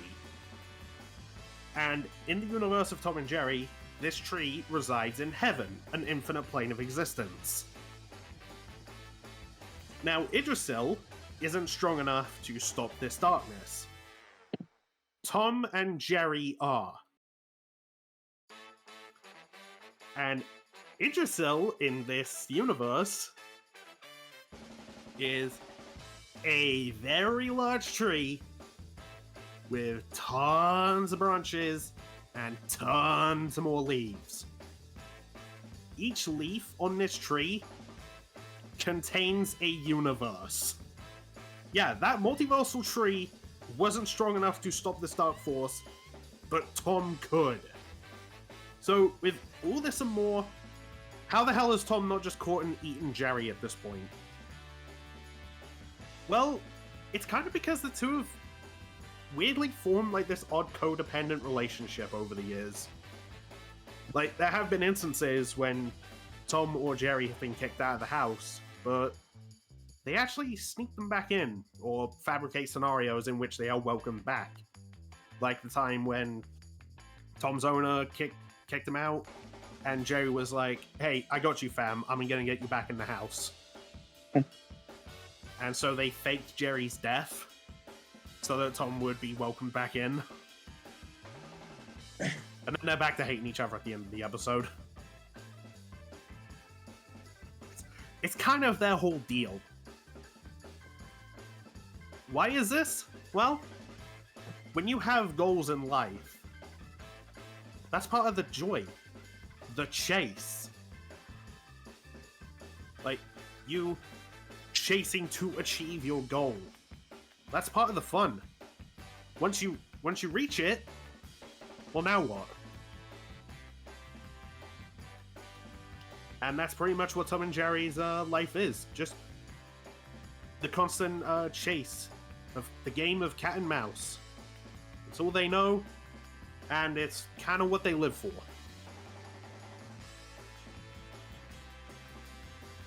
I think that's actually a good place to end it on. I don't have a grandiose thing, but I kind of just wanted to end it on that. That was honestly a really good ending note, I gotta say. Wow. Yeah. Very, very nice. Very nice. All right. So I guess now is now is the question time. Yeah, I guess. Okay, well, Jesus. Who be winning? Another episode where Brobuscus' brain hurts. Yeah. Yay! Alright, so I'm just gonna get out of the way. You can scale them both to like multiversal or like immeasurable speeds. However, I honestly feel like this is one of those fights where stats are kind of a non-factor. Because both of them can come back from any kind of physical damage. It sounds like the real question here is like, how the fuck does either kill each other or like put the other down for good? Is what it's sounding like. Which, yeah. Oh boy. Ask your questions. I mean, well, we just asked one. How the hell do either of them kill each other? Because yeah, I think I agree. You know, stats are kind of a non-factor here. If you had to give it advantage based on what y'all said, it sounds like the whole Yggdrasil thing, the tree thing with Tom, sounds like it might make him stronger. I'd also give Tom experience just because he's been around longer. Both in terms of like, you know, real world, and also there's that comic of him and Jerry chasing each other in the dinosaurs. So, fun fact about that, their experience is about even, because as it turns out, when I said that Wiley has been chasing Roadrunners since childhood, actually it goes even further back than that. Wile E. Coyote has been chasing the Roadrunner since prehistoric ages via the comics. Oh, of course. Oh.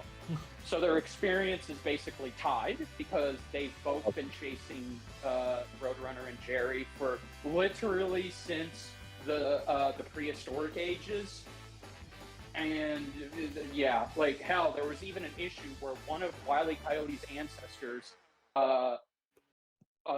was capturing or trying to capture a Roadrunner when they were in the Egyptology area.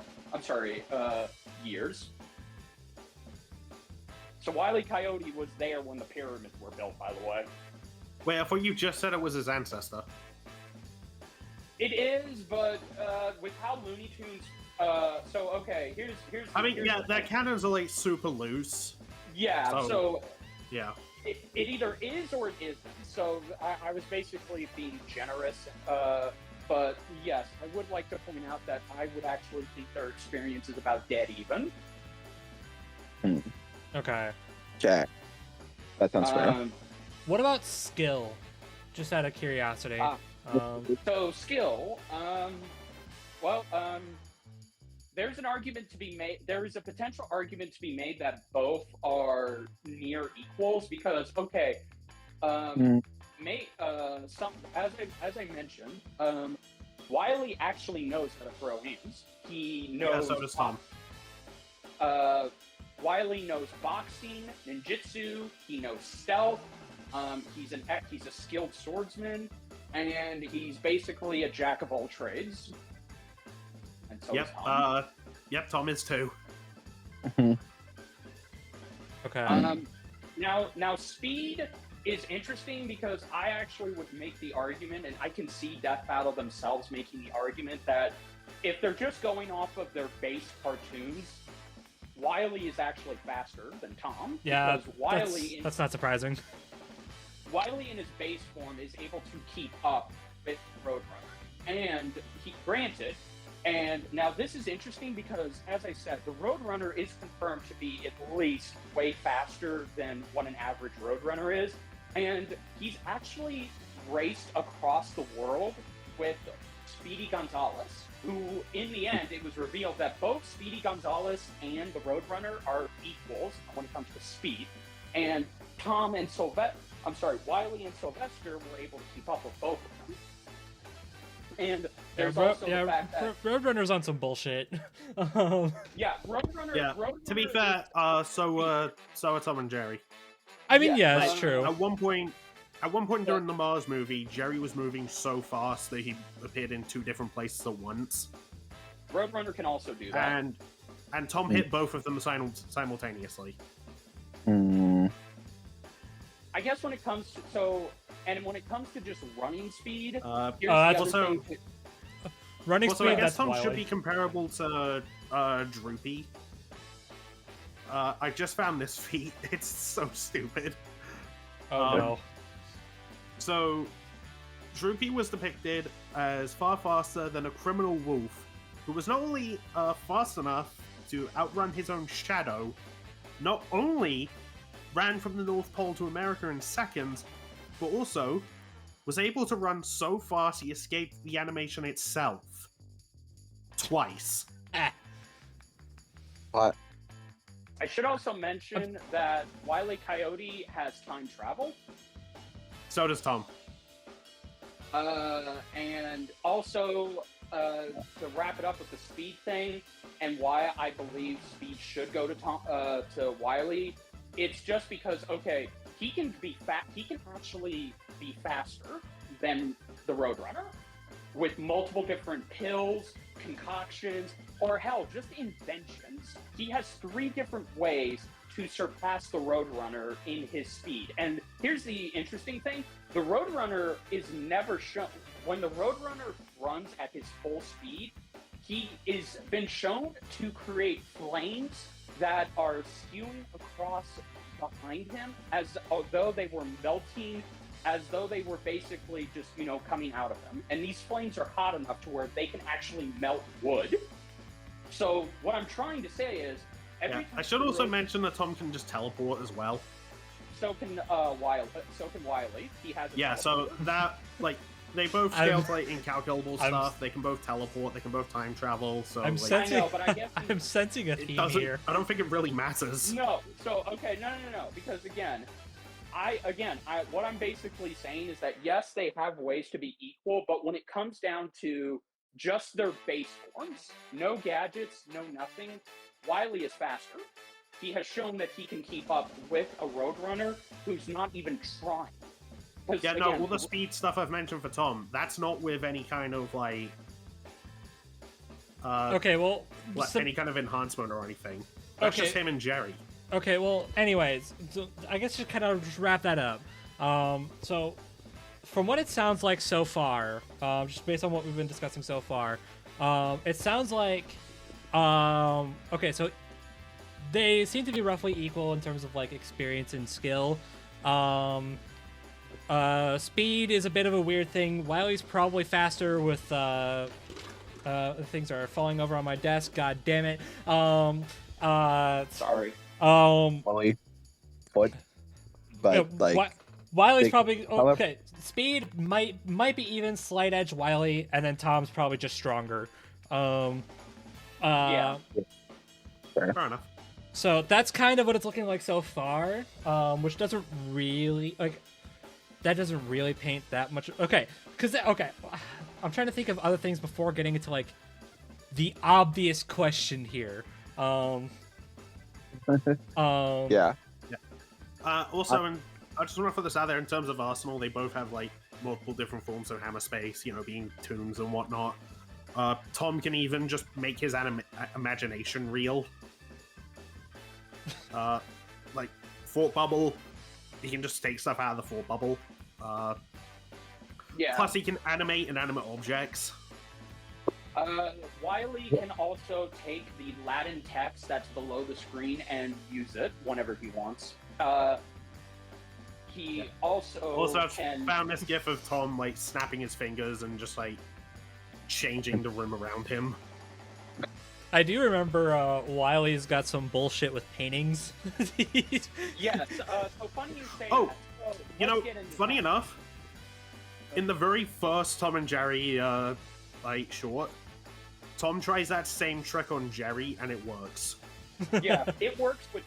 So fun fact, for those who think it doesn't work with Wily, it does and it doesn't. It's a Schrodinger's box situation. But it specifically doesn't work for him. Well, actually wrong. It does work for him. There have been times where he's been able to go through it and come when the Roadrunner... No, his intention is the Roadrunner will run face first into it and just like... Well, Wily can do it. What I mean is that whatever he's trying to, because like there was one time he like painted on like a cliffside, trying to paint a road for Roadrunner to walk through and then just smash right through it, like Nate was saying. There was another time when Wily was trying to like paint like a broken road. It was like a closed off road. Yes. And Roadrunner just ran through the painting, no problem. And then Wily runs through the painting and he falls down the road. What I'm saying is, his intent, whatever I'm saying is, whatever his intent for the painting is, it doesn't work for him. I was also going to bring up, in the official Looney Tunes mobile game, which is basically a JRPG, Wile E. Coyote has an attack that lets him use that very paint method where he paints something on a brick wall. It's basically a road tunnel, and he summons a truck to come out of that tunnel to hit you. That's pretty funny, actually. Yep. So yes, Wile E. Coyote also has mobile game feats as well. Okay. I do want to say, I think this is going to come down to two very important categories: intelligence and arsenal. Because durability-wise, I wasn't pulling anything out of the said that. I legit have. I have found nothing to suggest this, but Wile E. Coyote can't die. he is immortal. He has never died once. All of his other cohorts have died. They've been to heaven, they've been to hell, and they have even been completely erased from existence.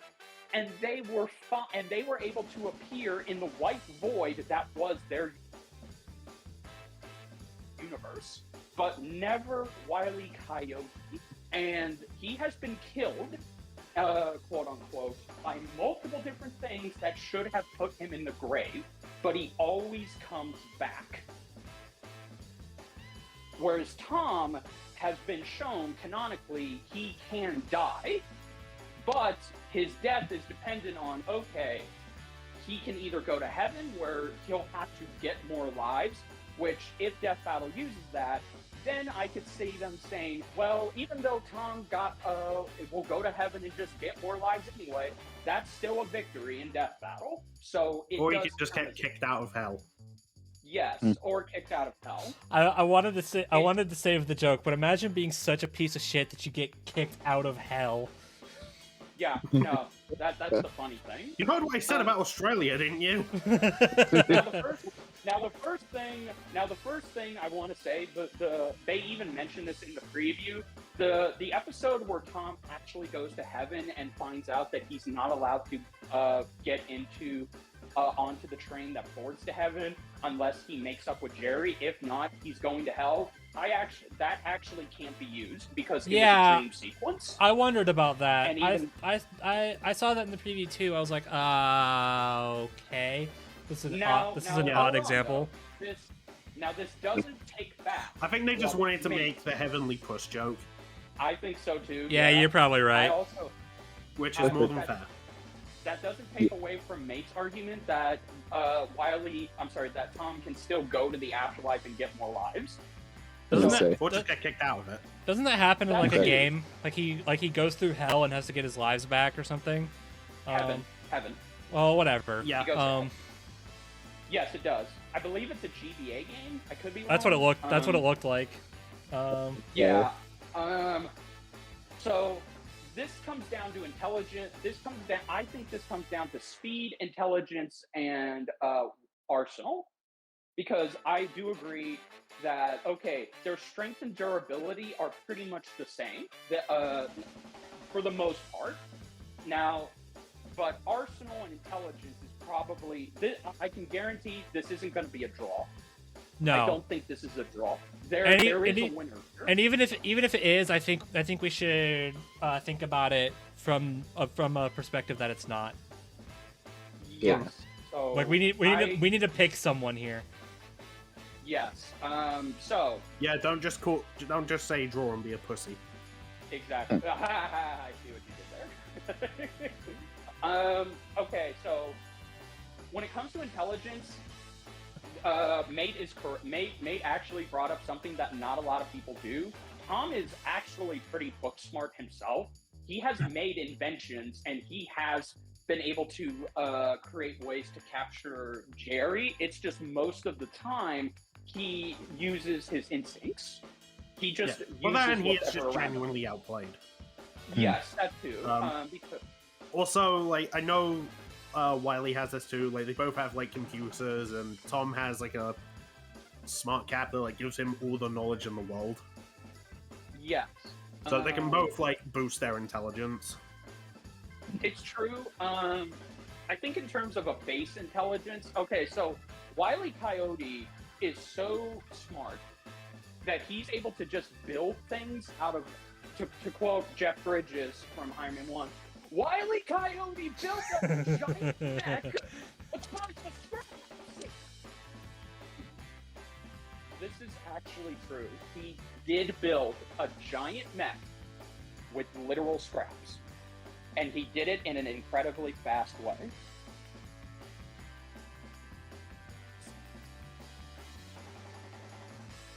So that, and there's also to take into account that, Wiley has been able to go up and prove that he is smarter than any other character in the Looney Tunes universe.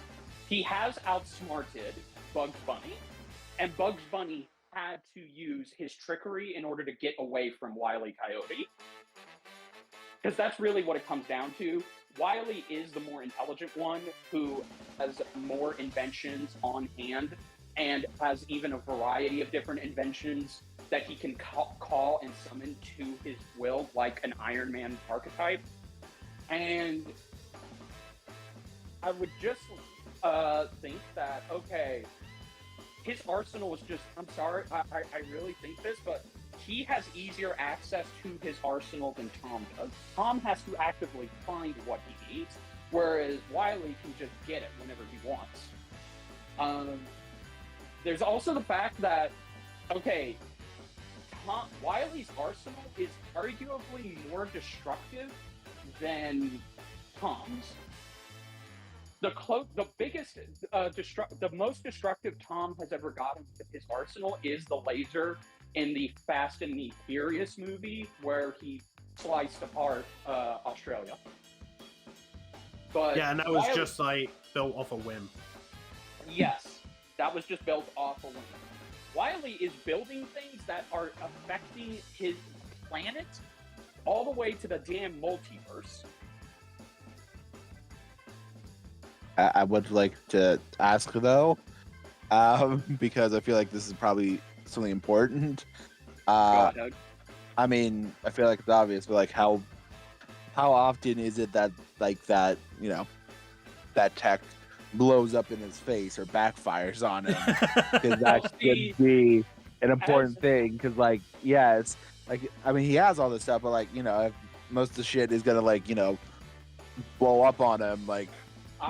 See, it's actually it's funny because like it's such a fun thing to think about when it's like I mean, yeah, but what's to stop the opponent from stealing it and using it on them? But this time it's like, for the most part that's usually a joke, but this time it's like, wow, what's to stop any of their stuff from literally blowing up in their faces?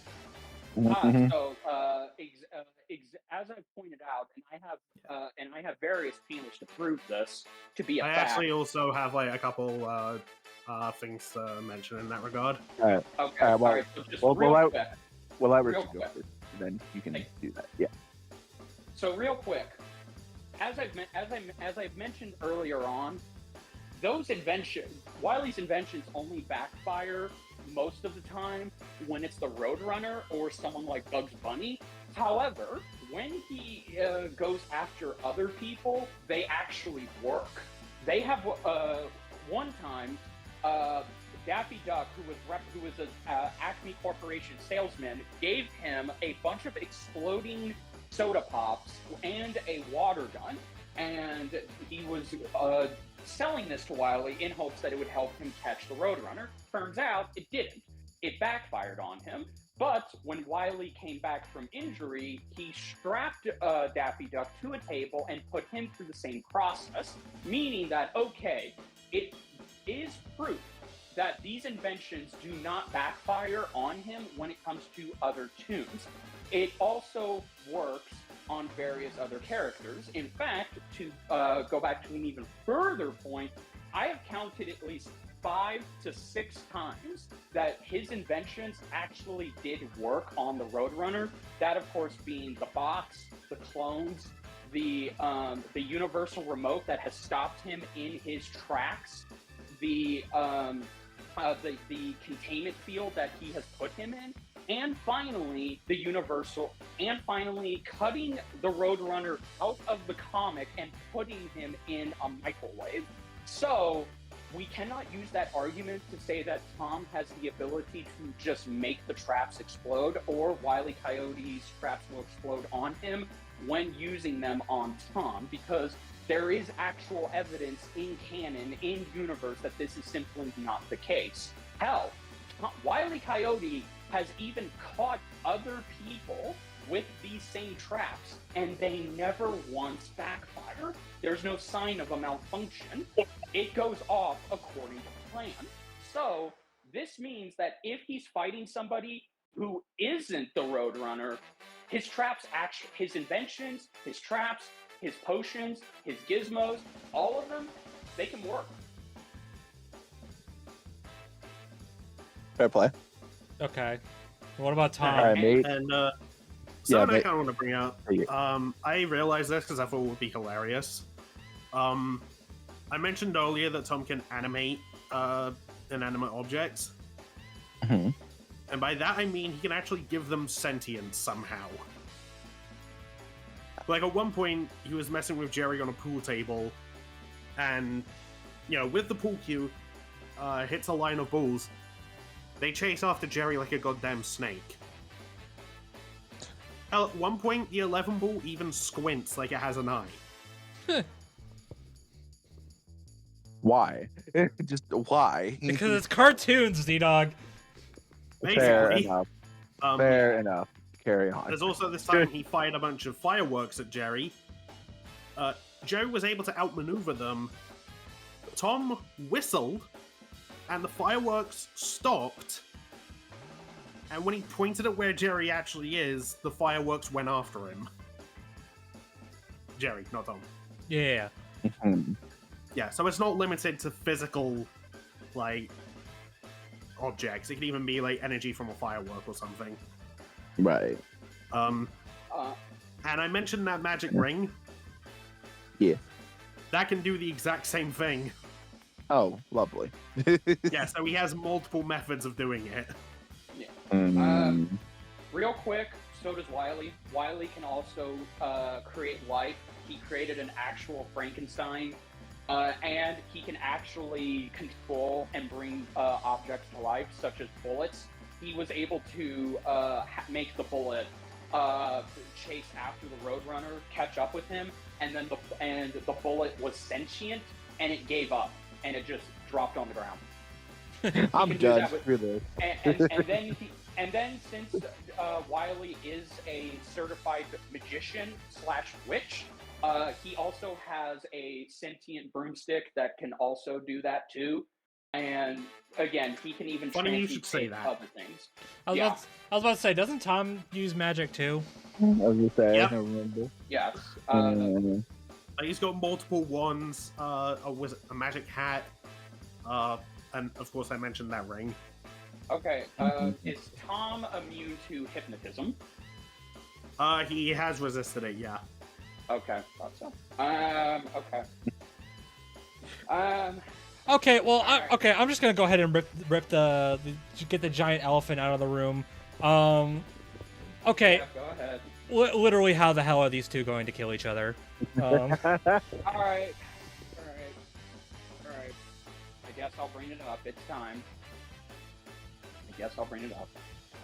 So yeah, the anti-Toon Force dip / gun. Wily can just use that on Tom. Now, granted, here's the interesting thing, and I know Now, a lot of I know- people. Well, hold I on, know hold some on, people hold on, have mate. made- Let's let Richard finish his thing. I was actually gonna back up his thing. Oh, go ahead.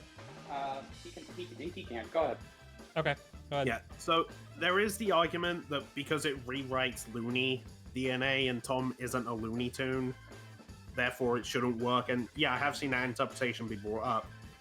But we saw in Wily's preview, they said that every Toon has Looney DNA, not just the Looney ones.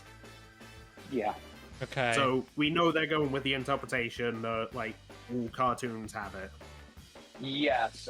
So Wile E. Coyote has a substance that can take away your Looney DNA, and when I say take it away, I mean it takes it away at a molecular level. Because as it turns out, Looney DNA is encoded and a part of a Looney's genetic structure, and this serum can take that away and essentially make them un-Looney. And it's not a temporary effect. It's a permanent effect. It took Hampton J. Pig, who was off at another school at the time, to come up with an antidote to the anti-Looney DNA. Now, my argument for this is that this is essentially Wily's ace in the hole. If he hits Tom with this, then he's dead. Well, not dead, but it essentially nullifies all of Tom's Looney DNA, and for all intents and purposes, Tom is just a regular cat. He can't come back from anything. And again, as we've established, Tom is the only one of the two, and I really can't preference this enough. Tom is the only one between the two of them who can actually die, even with his Looney DNA intact, because his Toon Force is good. Yeah, well, that's also just let's show being inconsistent. Yes, but if we're going off of a versus debate, that means that there are more examples of Wily's Looney-ness being more consistent than Tom's, and I would even make the argument that you're going to be surprised, but in all of my research, after watching all of the shorts from the past to the current, this is interesting. Wile E. Coyote barely ever uses his the stretchy DNA. He relies solely on his gadgets, his intelligence, and his own physical abilities. He does not often use his Toon Force in a fight. He only uses it when he needs it. So that means that he's not dependent on it, unlike his other Looney Tune cohorts, who actually need their Looniness and their Looney Toon Force DNA to get them through whatever struggle they're going through.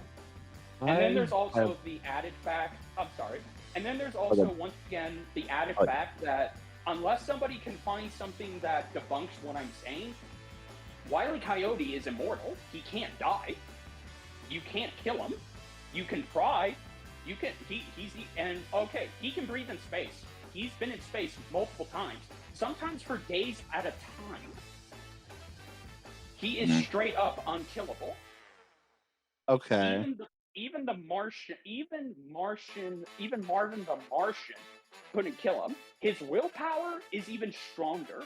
And I know this is crossover, but it is official by Looney Tunes and DC themselves. And again, this won't count for his actual analysis, but this is just how durable he is. Even Kilowog, a Green Lantern, couldn't kill him. Okay. He's unkillable. Yeah.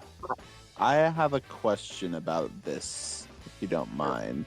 Going back to would the D-Looney, whatever it was called, if Tom gets hit by that and gets turned into a normal cat, would that also get rid of his 9 lives that he has? Yes. I don't know if it would, though. Well, yeah, I was about to say, I'm not sure. Because, Plus, keep in mind, even if he does die, he can just come back from the afterlife. Yes, but again... therefore, if he, comes back, would that, in theory, undo, getting hit by the anti-toon gun? No, because, as I've said before, is there proof of that? Yes, in the episode itself, they tried. They legit tried to come back from everything, but they couldn't. If you are hit with this gun and the serum, you're permanently stuck like that. It doesn't matter if you die and then you come back, you're dead. Okay, once again, you should probably preference this so that way we're all paying attention. This gun erases the Looney DNA down to a molecular level, aka the genetic code that we are born with. So if we are born like a Looney Tune, that means that if we die and we come back, our structure is still intact with our Looney DNA, correct? Yeah, sure. But if you're hit with this gun and it takes away your Looney DNA down to a molecular level, if you die, there's no coming back from that. And we've seen Looney Tunes and we've seen Toons die and never come back. It always takes some kind of, it either takes the animator, the writer, or something in universe to bring them back. Tom is no different. If Tom dies, he's dead. Yes, he has the ability to come back, but there's also something new to factor in. Will he come back? with his Looney DNA intact? My money says no. Because yeah. So remember those power rings I mentioned? Yeah. Yeah, combined, they essentially just replicate Toon Force. Like elasticity, invincibility, and there's all the bullshit that the magic ring can do. Right. So that actually leads into a question I have because, you know, it's all like, you know, Tom animating stuff. What happens if Wily gets hit by that gun?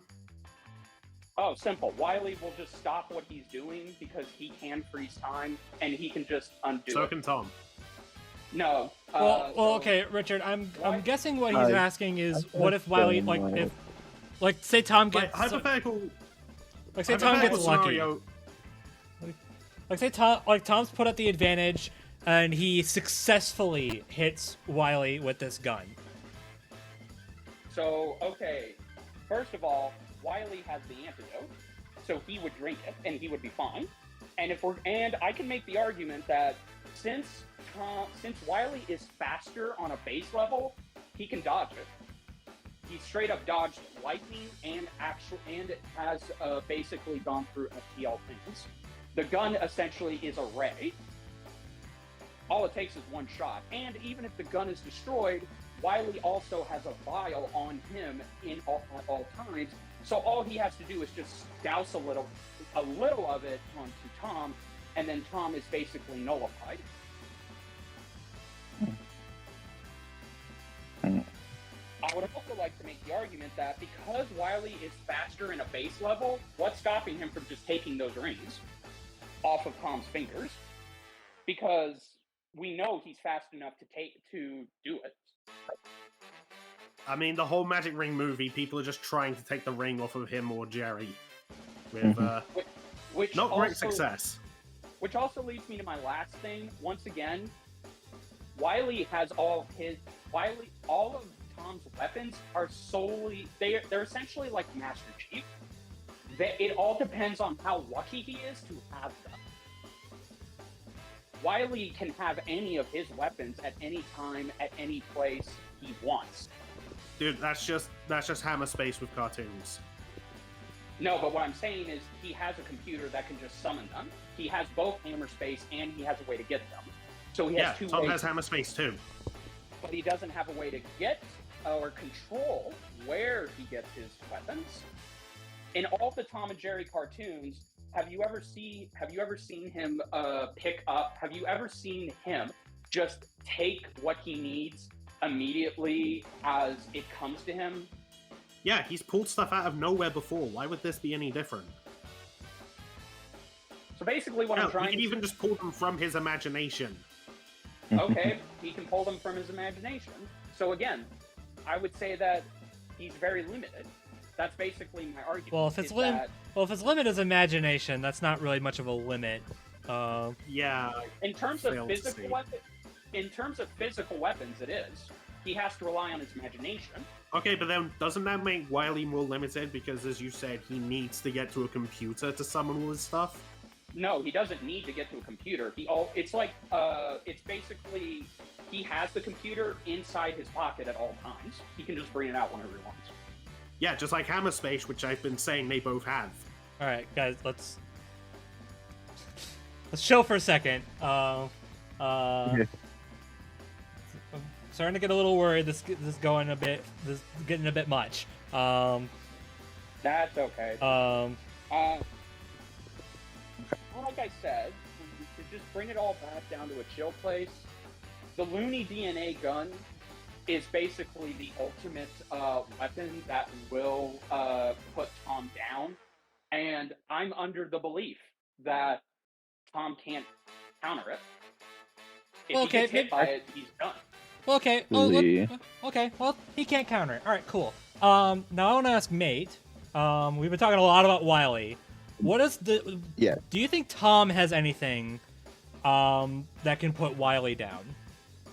I've actually been sitting on something which I'll call this Tom's trump card. So, Richard, what was that thing you said the Roadrunner had, like via your headcanon theory? is Fate and ultimately why prophecy. Wily fails. Fate manipulation.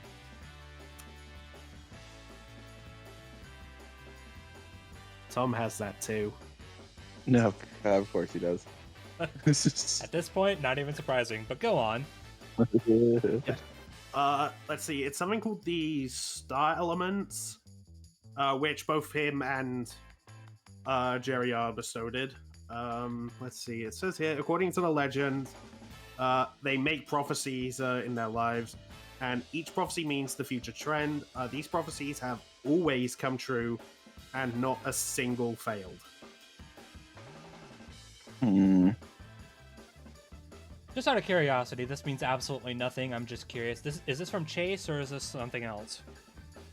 I've actually been trying to find it's listed in this blog. Okay. It might be from Chase. It might just be. I mean, it would not. I am not sure. I mean, it would not surprise me if this is just straight Tom and Jerry bullshit. But yeah. But you started going off about prophecy and shit. I'm like, this is probably Chase. That doesn't matter. I'm not asking because it's like, oh, well, if it's Chase, then there's a. Yeah. I mean, Chase abilities comes in this blog after it. Yeah. Well, and after time and dimensional travel, but we don't have to get into that. Let's not. Okay, yeah. Just casually. Oh yeah, you can do that. Yeah. Okay. So what does it? What does that all mean exactly? Basically, Tom can just like essentially manipulate like the fate of the fight, just like Roadrunner does with the cartoons. Okay. So basically, like wherever he wishes happens. They say he could wish that, oh, this guy fails, and then, you know, like in the Roadrunner cartoons, his stuff backfires on him. Okay, that's solid. Permission to counter. Permission denied. I'm kidding. Go ahead. Okay. I have three counters for this. First counter. Why doesn't Tom use this on Jerry then? Why does Jerry has it too? But why? So what you're saying is they can cancel each other out, and therefore it doesn't work when it comes to his main arch nemesis. That's what it sounded because like. He too has it. I mean, yeah. I mean, if Second one, counter. if one has fate manipulation and the other has it, like if one uses fate manipulation on something that also has fate manipulation, then yeah, I think the victim could be like, oh well, I could just not die from this. Smile. Yeah, basically. Okay. Second counter. How does this kill Wily? The best it can do is just disrupt one of his gadgets, but then he has a whole vast amount of more gadgets. Would that not? Wait, hold on. You said it could disrupt gadgets. That's the argument I believe he's trying to say, because going back to what I said. Yeah. There I mean, has it's to be pretty a vague. reason. It just says it basically means like the prophecy he gives will come true. Okay. So Like without fail. okay, hold on. If Tom can basically just be like, yeah, this thing that Wily is using is not just doesn't work. Would that then not work on the anti-toon gun? Could Tom just like manipulate fate and just have Wily's gun blow up in his face, and then the anti-toon stuff would affect him now too? Oh, baby. Third counter. If I can. Okay, well, Notice he we'll go didn't back to it. Notice he didn't say no. Yeah, I was gonna say. I'm kidding, but like go up, No. but go on. Okay. What's your third and final counter? Third counter. That's all well neat and all, but guess what? It's kind of irrelevant because Wily can just manipulate something better than fate. Which He can is he can manipulate the writing, the animation, the entire episode. And I know so can Tom, but realistically, what does fate manipulation on this level matter when both of them have the ability to just stop the cartoon, get out of the cartoon, and then continue to fight? Furthermore, there's no evidence to suggest that that would indeed be applicable in the fight itself, and I honestly can see Death Battle mentioning that as a crazy little this is so fucking weird thing, but it does not factor into Tom's base abilities or his weapons. It's just something from a mobile game that they themselves can just laugh at and probably say, this game is just being ridiculous. This is something we're not going to include. Well, okay. I don't know if I. By that logic, couldn't they say the same thing about stuff for Wily? I was gonna say. What? I mean, well, What though? Well, if your argument is like they could just laugh it off because it's ridiculous, dude, this entire fight is ridiculous. Yes, but what Yeah, I mean that too. is it has no. Okay, so I don't know if the point was fully understood. What I'm ultimately saying is, Tom, having this means absolutely nothing. It can't be used. We've never seen him use this outside of that, and there's no evidence to suggest that it actually works. Whereas the Roadrunner has consistently shown over and over and over again that what he's doing works. And then it goes back to point one. If this prophecy manipulation is so good, then okay, once again, won't it backfire on him? Well, from what Mate's been saying, no. It sounds like whatever the wish in this case works. Yeah, like both him and Jerry have it, so it just cancels each other out, and honestly, kind of just plays into how their cartoons tend to go. Yeah. So again, what my counters are basically made to say that this is a big stretch, and it honestly won't factor into the fight. Because one thing that still has not been answered, Wily at least has a trump card that can give him a win, whereas Tom doesn't. And once again, how can Tom kill Wily? He can blow him up, he can do whatever, but once again, we're back to square one. Wily just keeps coming back because he's never been killed on screen or off screen. Mate, by any chance, you wouldn't happen... Could you slip me a link to this blog? I'm kind of curious. Oh, yeah, sure. All right. I actually would. Well, I'm gonna ask another question, but there's something that's been in the back of my mind about the anti-tune gun that I'm curious about. Okay. So Mate, that time remote is just a normal remote, right? It's not made with any tune gadgets, right? I think I know where you're going with this. I merely don't know the full details, but I also know Wily has something as a remote that does the same thing. Okay. Well. If I may, my thought was, I wonder if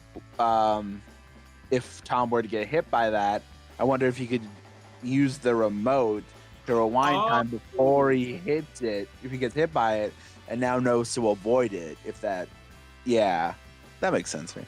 Okay, I see what you're getting at now. And I guess Wily has the same shit. Well, Wily's remote can stop. Control time. I do not envy the researchers who had to debate this. Me neither. Look, Wily also has a universal remote. It can't just stop time. It can control time entirely. Well, he can literally turn night into day. I'm pretty sure Tom's does the same thing. He can rewind and fast forward with his too.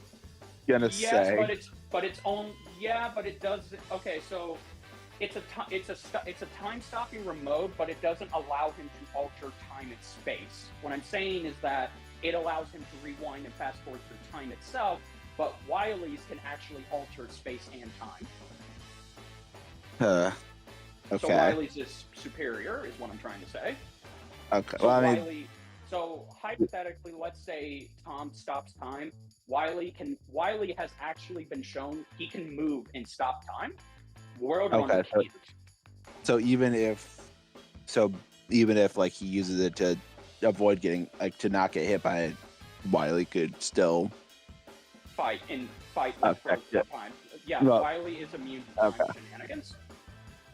Okay. Well, I mean, I still think that's a good argument to make. It just Right. freaking time stuff. I Yeah. thought we were done with time after the Lantern episode. Damn it.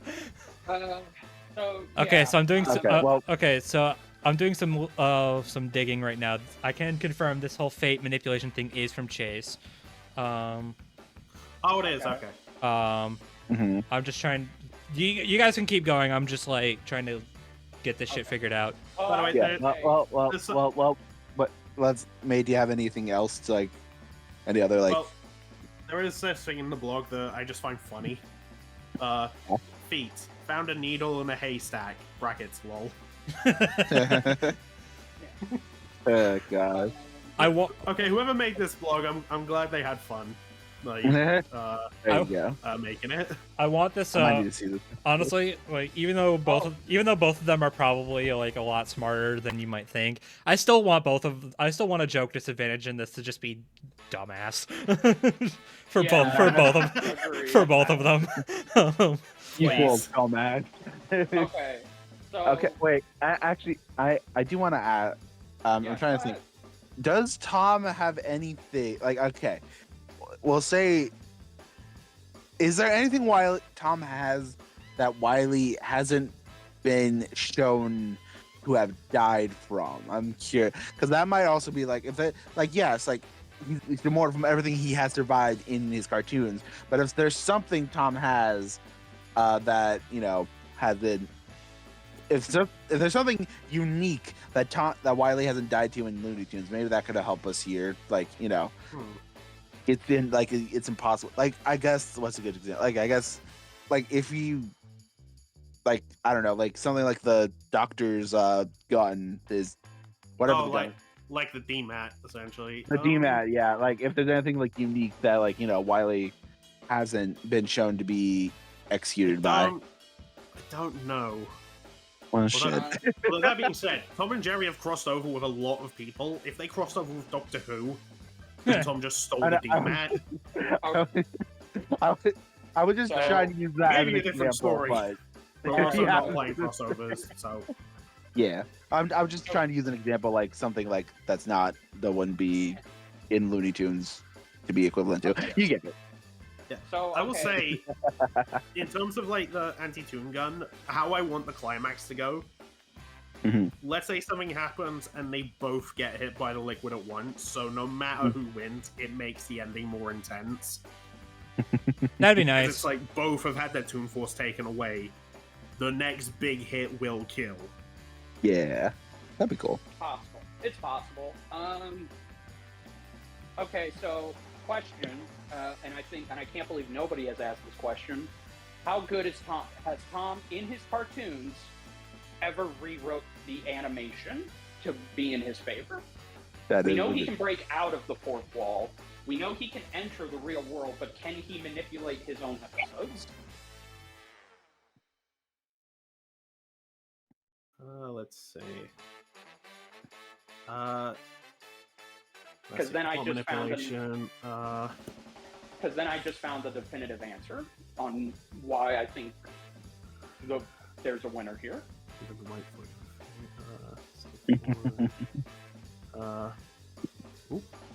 Summon and conclude the very story itself. Even Tom can target and manipulate the medium. Let you help close the book.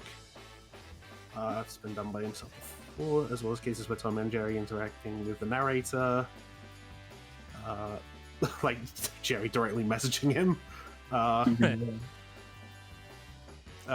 They asked to translate what Ducky meant. Yeah. I'm just laughing at reading this. Has the ability to transform the medium he's... to transform into the medium he's in. Okay. He's gone from books to Tom and Jerry. Player capable of leaving the medium entirely. Oh wow, of course he has that as well. They can leave the film closed window and interact with the music menu while on top of it. Most playable. He turns on game TV. Tom has left to go see his own animator. Okay. Well, he's in the own animator. Outright grabbed and stopped the film closing window, messing with the film strip. And even created the film close window to end an episode.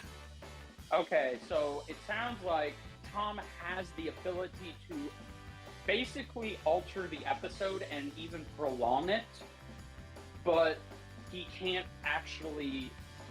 Okay, he can't pull a Bugs Bunny where he just is in control of the animation and he makes it play out how he wants it to where he is the victor. Because Wily can do that, and has done that, both in animation and in comics. He can literally manipulate the entire plot for his own benefit. So what is to stop him from just literally, let's say he basically gets out, and Tom is about to get out of the screen, and Wily shoves Luis out of his chair, and he basically sends Tom back into the cartoon and erases him with the ink pen. First of all, that's hilarious. Thank you.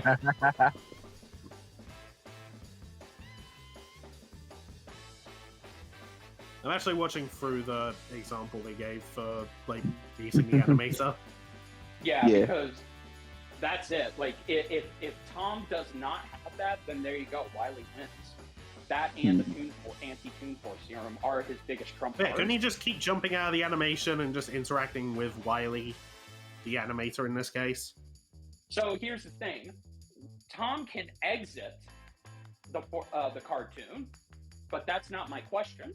My question was, can Tom get out and just manipulate the story, the animation, the episode itself to where he wins?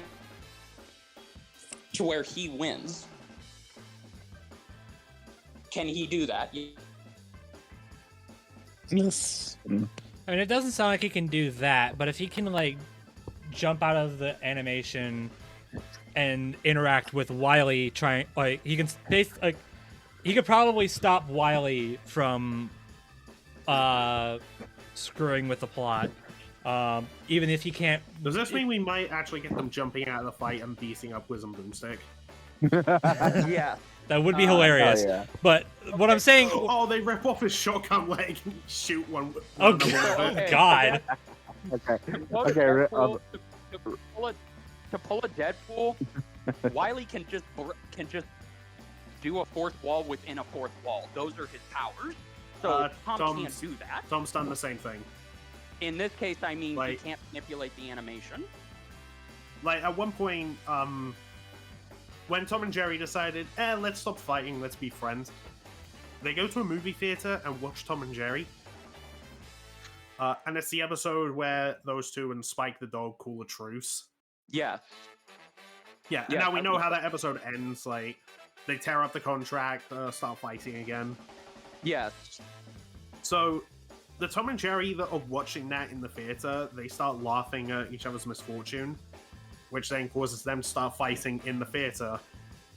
And the versions of them that, like, are in the cartoon stop and watch the them in the audience fight. Yeah. Even though that's not how the episode plays out. Oh, it's not. Okay. This fight is stupid, by the way. Now you know what I meant. Deadpool in the first movie, fourth wall break inside a fourth wall break. That's like 16 walls. Yeah. Okay. So I've pretty much given two conclusive ways that Wily can win this. It's the anti-Toon Force serum /gun, and it's the fact that there is nothing stopping him from just ending the animation, and we know that he can. Okay, so we can use the fourth wall within a fourth wall. He can literally just. The camera can just pan away, show that it is Wily drawing the cartoon with Louise gagged up and tied in the background, and he can literally just have it. I know. I'm sorry.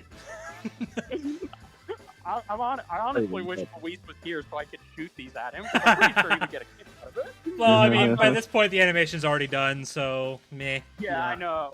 But anyway, so what I'm saying is that while we see Tom and Wily fight, it can literally just end with Wily saying, with panning out, it's Wily drawing Wily, basically pulling a Simone the Digger, fighting Tom, and he can just say, oh yeah, I win. Tom has no counter to that because Tom can't do that. He can interact with outside of the fourth wall and even outside the fourth wall, but he cannot manipulate the cartoon itself to where he wins and catches Jerry. Only a Looney Tune character can do that, which is exclusive to them. And this translates over into comics. Okay, so real quick, I did do some digging on the stuff that was brought up earlier. So I just want to read this out real quick, and we can go from there. So the quote is, the star elements represent wisdom. It is said that it is kept by the wise men from generation to generation. So each generation of wise men is the embodiment of great wisdom. According to legend, they will only make 3 prophecies in their lives, and each prophecy means the future trend.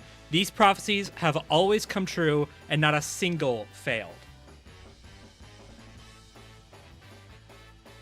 So what does that do for Tom? So it basically it kind of goes back to what we were saying earlier, is that like whatever prophecies these things come up with, they happen. That's just the future now. It cannot be. Well, I don't know if it can be manipulated, but it's like these. They always come true. Not like you were asking before about like, is it possible that they fail? Well, clearly the answer is no. No, they cannot. So,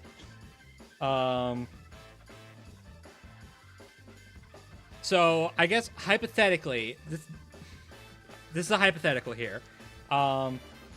If Tom were to basically prophesize or whatever, that Wily's anti-toon gun were to just like malfunction and the whatever substance gets on him instead, that'll happen now. So now Wily is affected by this goop, or I don't. Is it goop? I'm not sure. Yes, it's goop. Okay, cool. Anyway, well, now Wily is suffering the effects, and obviously it's worked on other Looney Tunes before. Oh shit! So, wait, stop. I'm stopping. I've had a there's a revelation that has just come to mind. What's that? The liquid is not a goop that needs to make contact with your body. It needs to be digested. Oh. What? No, that's a little bit more problematic. Wait, that's a boon. So, no, hold on. So, it comes in 2 different forms: a goop and a liquid. A liquid that can be digested via drinking it. So, here's the question now. What if to offer a piecemeal? What if Wily just gives Tom a bowl of milk? Because we know Tom loves milk or loves food. What if to stop Wily from just putting the liquid in that milk, Tom drinks it and he's just drunk in the anti-toon force serum? Because again, it's not like it has a funny taste to it. When it can be used whenever somebody was taking a shower or drinking out of the water fountain, it didn't affect the taste. Wait, that actually is kind of a thing though. That's actually not a bad. That's actually not a bad argument. Thank you. And I we mean, know- okay, I know that sounds like wild because obviously, like they're fighting each other to the death. Why would Tom ever accept that? He's accepted similar deals like that from Jerry. Yes, he has stopped Tom. Jerry has stopped Tom from chasing him, given him a note, and says, "One cream custard pie, let me have it." That shit had me dying as a kid, by the way. Yeah. So Anyway, well, And but not only that, but dude, Tom fell for the same trick, for the same Jerry trick twice. He like has Jerry in his hands, like he has his hands like in a ball, and he has Jerry inside. Yeah. But then he gets curious because he's a cat, get it? And he opens his hands up and he sees Jerry doing the same thing. And Jerry's like, "Oh yeah, here, let me show you what I'm holding." And Tom looks in, and Jerry just winds up one arm and smacks him in the eye. yeah, and we know, and again, going back to intelligence, Wile E. Coyote is a trickster as well as a book smart person, and he has been able to be very. He was able to actually. I'm not joking. He was able to trick the Roadrunner and his children into believing they were not Roadrunners. Wait, I'm sorry. And Back they up. Back up. The Roadrunner Yes. has children? Yes, the Roadrunner has children via the comic. That's the part you're questioning? Shut up, man! I didn't know this. Ah. Anyway, no, I don't want to know. Don't explain it to me. I don't want to know. I'm not going to explain it to me. I'm not going to explain it. So anyway, Okay, after wait. tricking- Okay, but wait. Back up. Hold on. So, I could see that Tom would fall for this trick. Here's my question: has Wile E. pulled that same trick before? Define trick. Like, what do you mean? Like, has he actually Like, tricked people? Like, well, no, not tricked people, but like offered like a treaty and a drink, and the drink is poisoned or something. Yes, multiple times. Yes, multiple times. He's done it with the Roadrunner. He's offered him free bird seeds, free drinks, free water, free photos.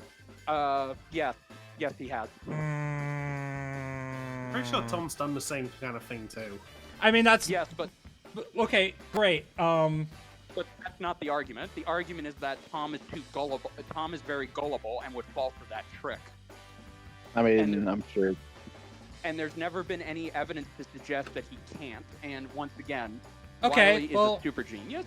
Well, then and is let very... me. Well, okay. Let me then turn this question around. Has Wile E. fell for this kind of trick too? No, Hmm. not once. Because he's smart. He Ah, knows these tricks. Oh, okay. shit. That's interesting. All right. Mhm.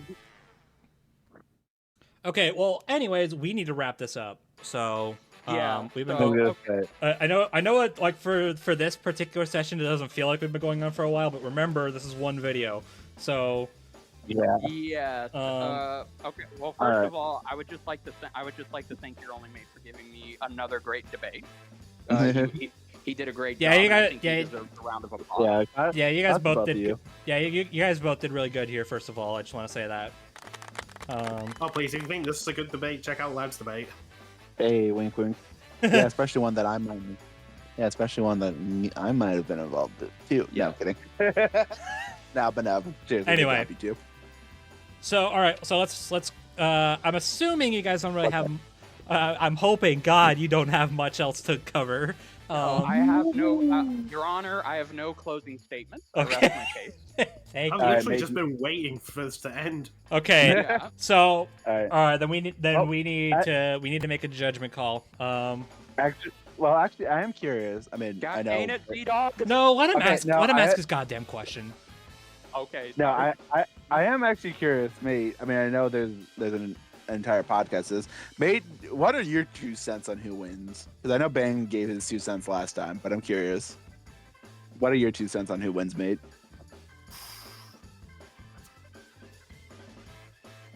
Honestly, you could make a case for either. I could probably buy it. Fair enough. But I mean, the thing that's really like making me think, Tom has like a slight edge is just like the fact that he gets wins against Jerry way more often than Wily does against the Roadrunner. And I mean, like, legit, like, the episode ends with him winning. Like, Yeah. like, kind of thing. That's fair.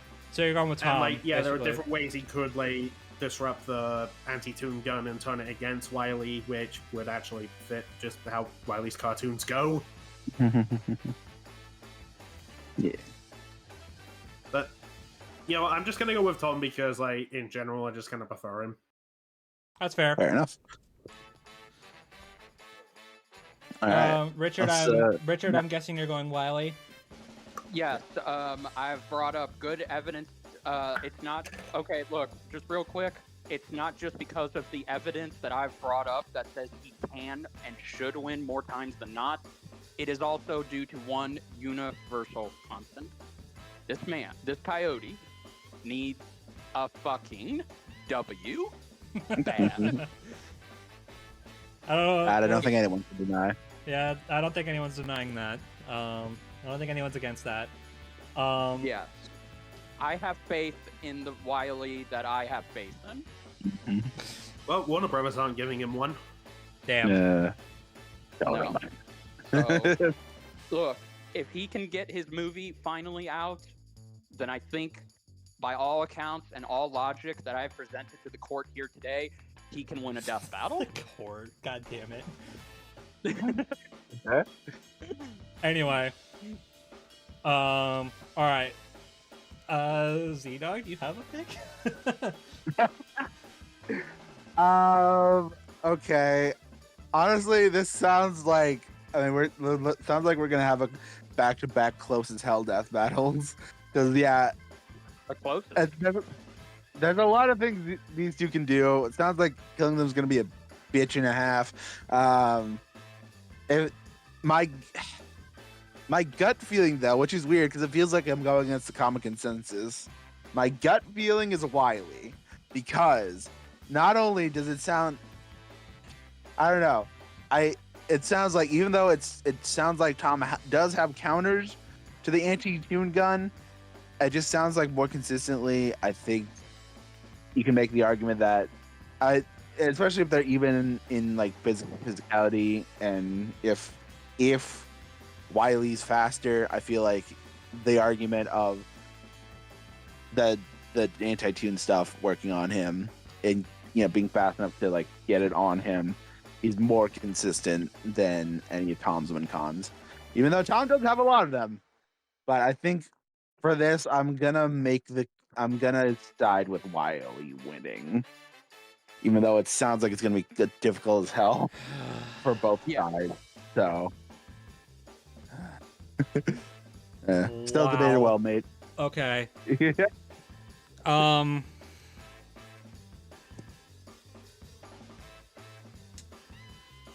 Okay.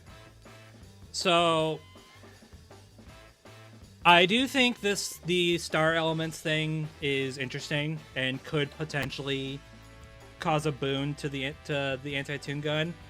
I think the problem that I'm faced with here is the fact that I have to say could be a boon. At the end of the day, Wily's anti-toon gun, that's just like Wily's anti-toon stuff, it's kind of, honestly, it's kind of the same thing we brought up last time with Simone and the probability missiles. That's just a thing he's got, and there's like no, there's that's okay.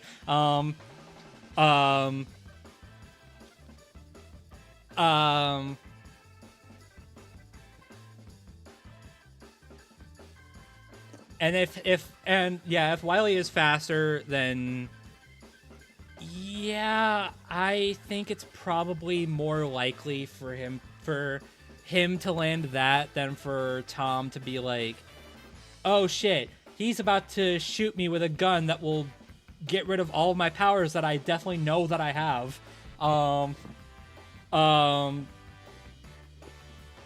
I need to manipulate fate to basically be like, yeah, how about no?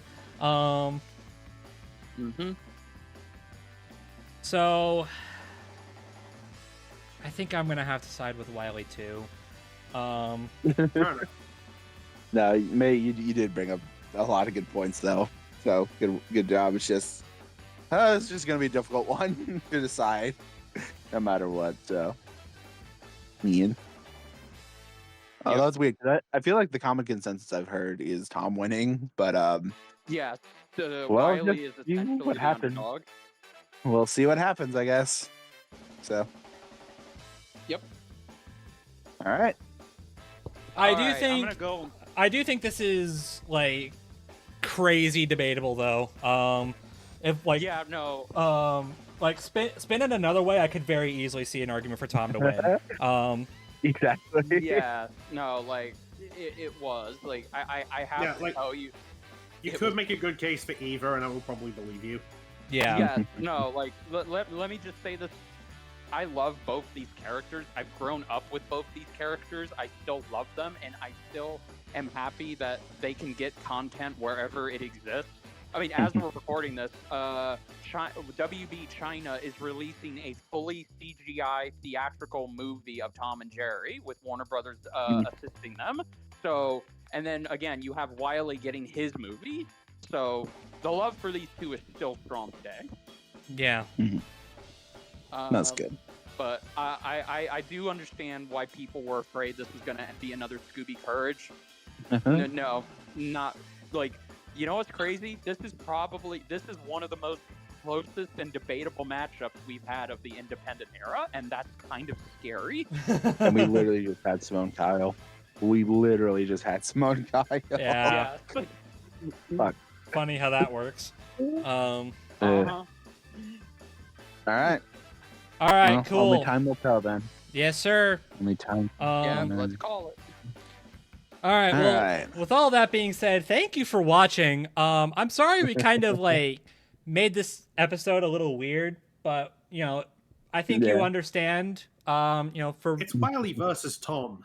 Yeah. Yep. Yeah. yeah. I mean, well, not just that, but also like we had to let. I feel like we felt like an obligation to let John kind of nerd out a little bit about the last episode. So, Yeah. and just we figured scheduling would be weird. So we were just like, you know what? Let's just do it this way. Will we do this again? Probably not, but we'll see.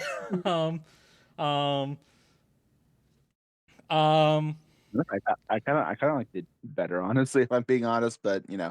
We'll see. No. Well, I mean, if we did this all in one, this would have been 4 hours. Yeah, I'm scared Yep. about how long the final episode is gonna be. Okay, well, anyways, yes. Thanks for watching. Let us know what you thought about everything. If you liked Simone versus Kyle, if you didn't, how? Hope you're excited for Wily Tom. If you're not, again, how? No, there's no I respect your opinions here. I absolutely do, by the way. This is a joke. Yeah.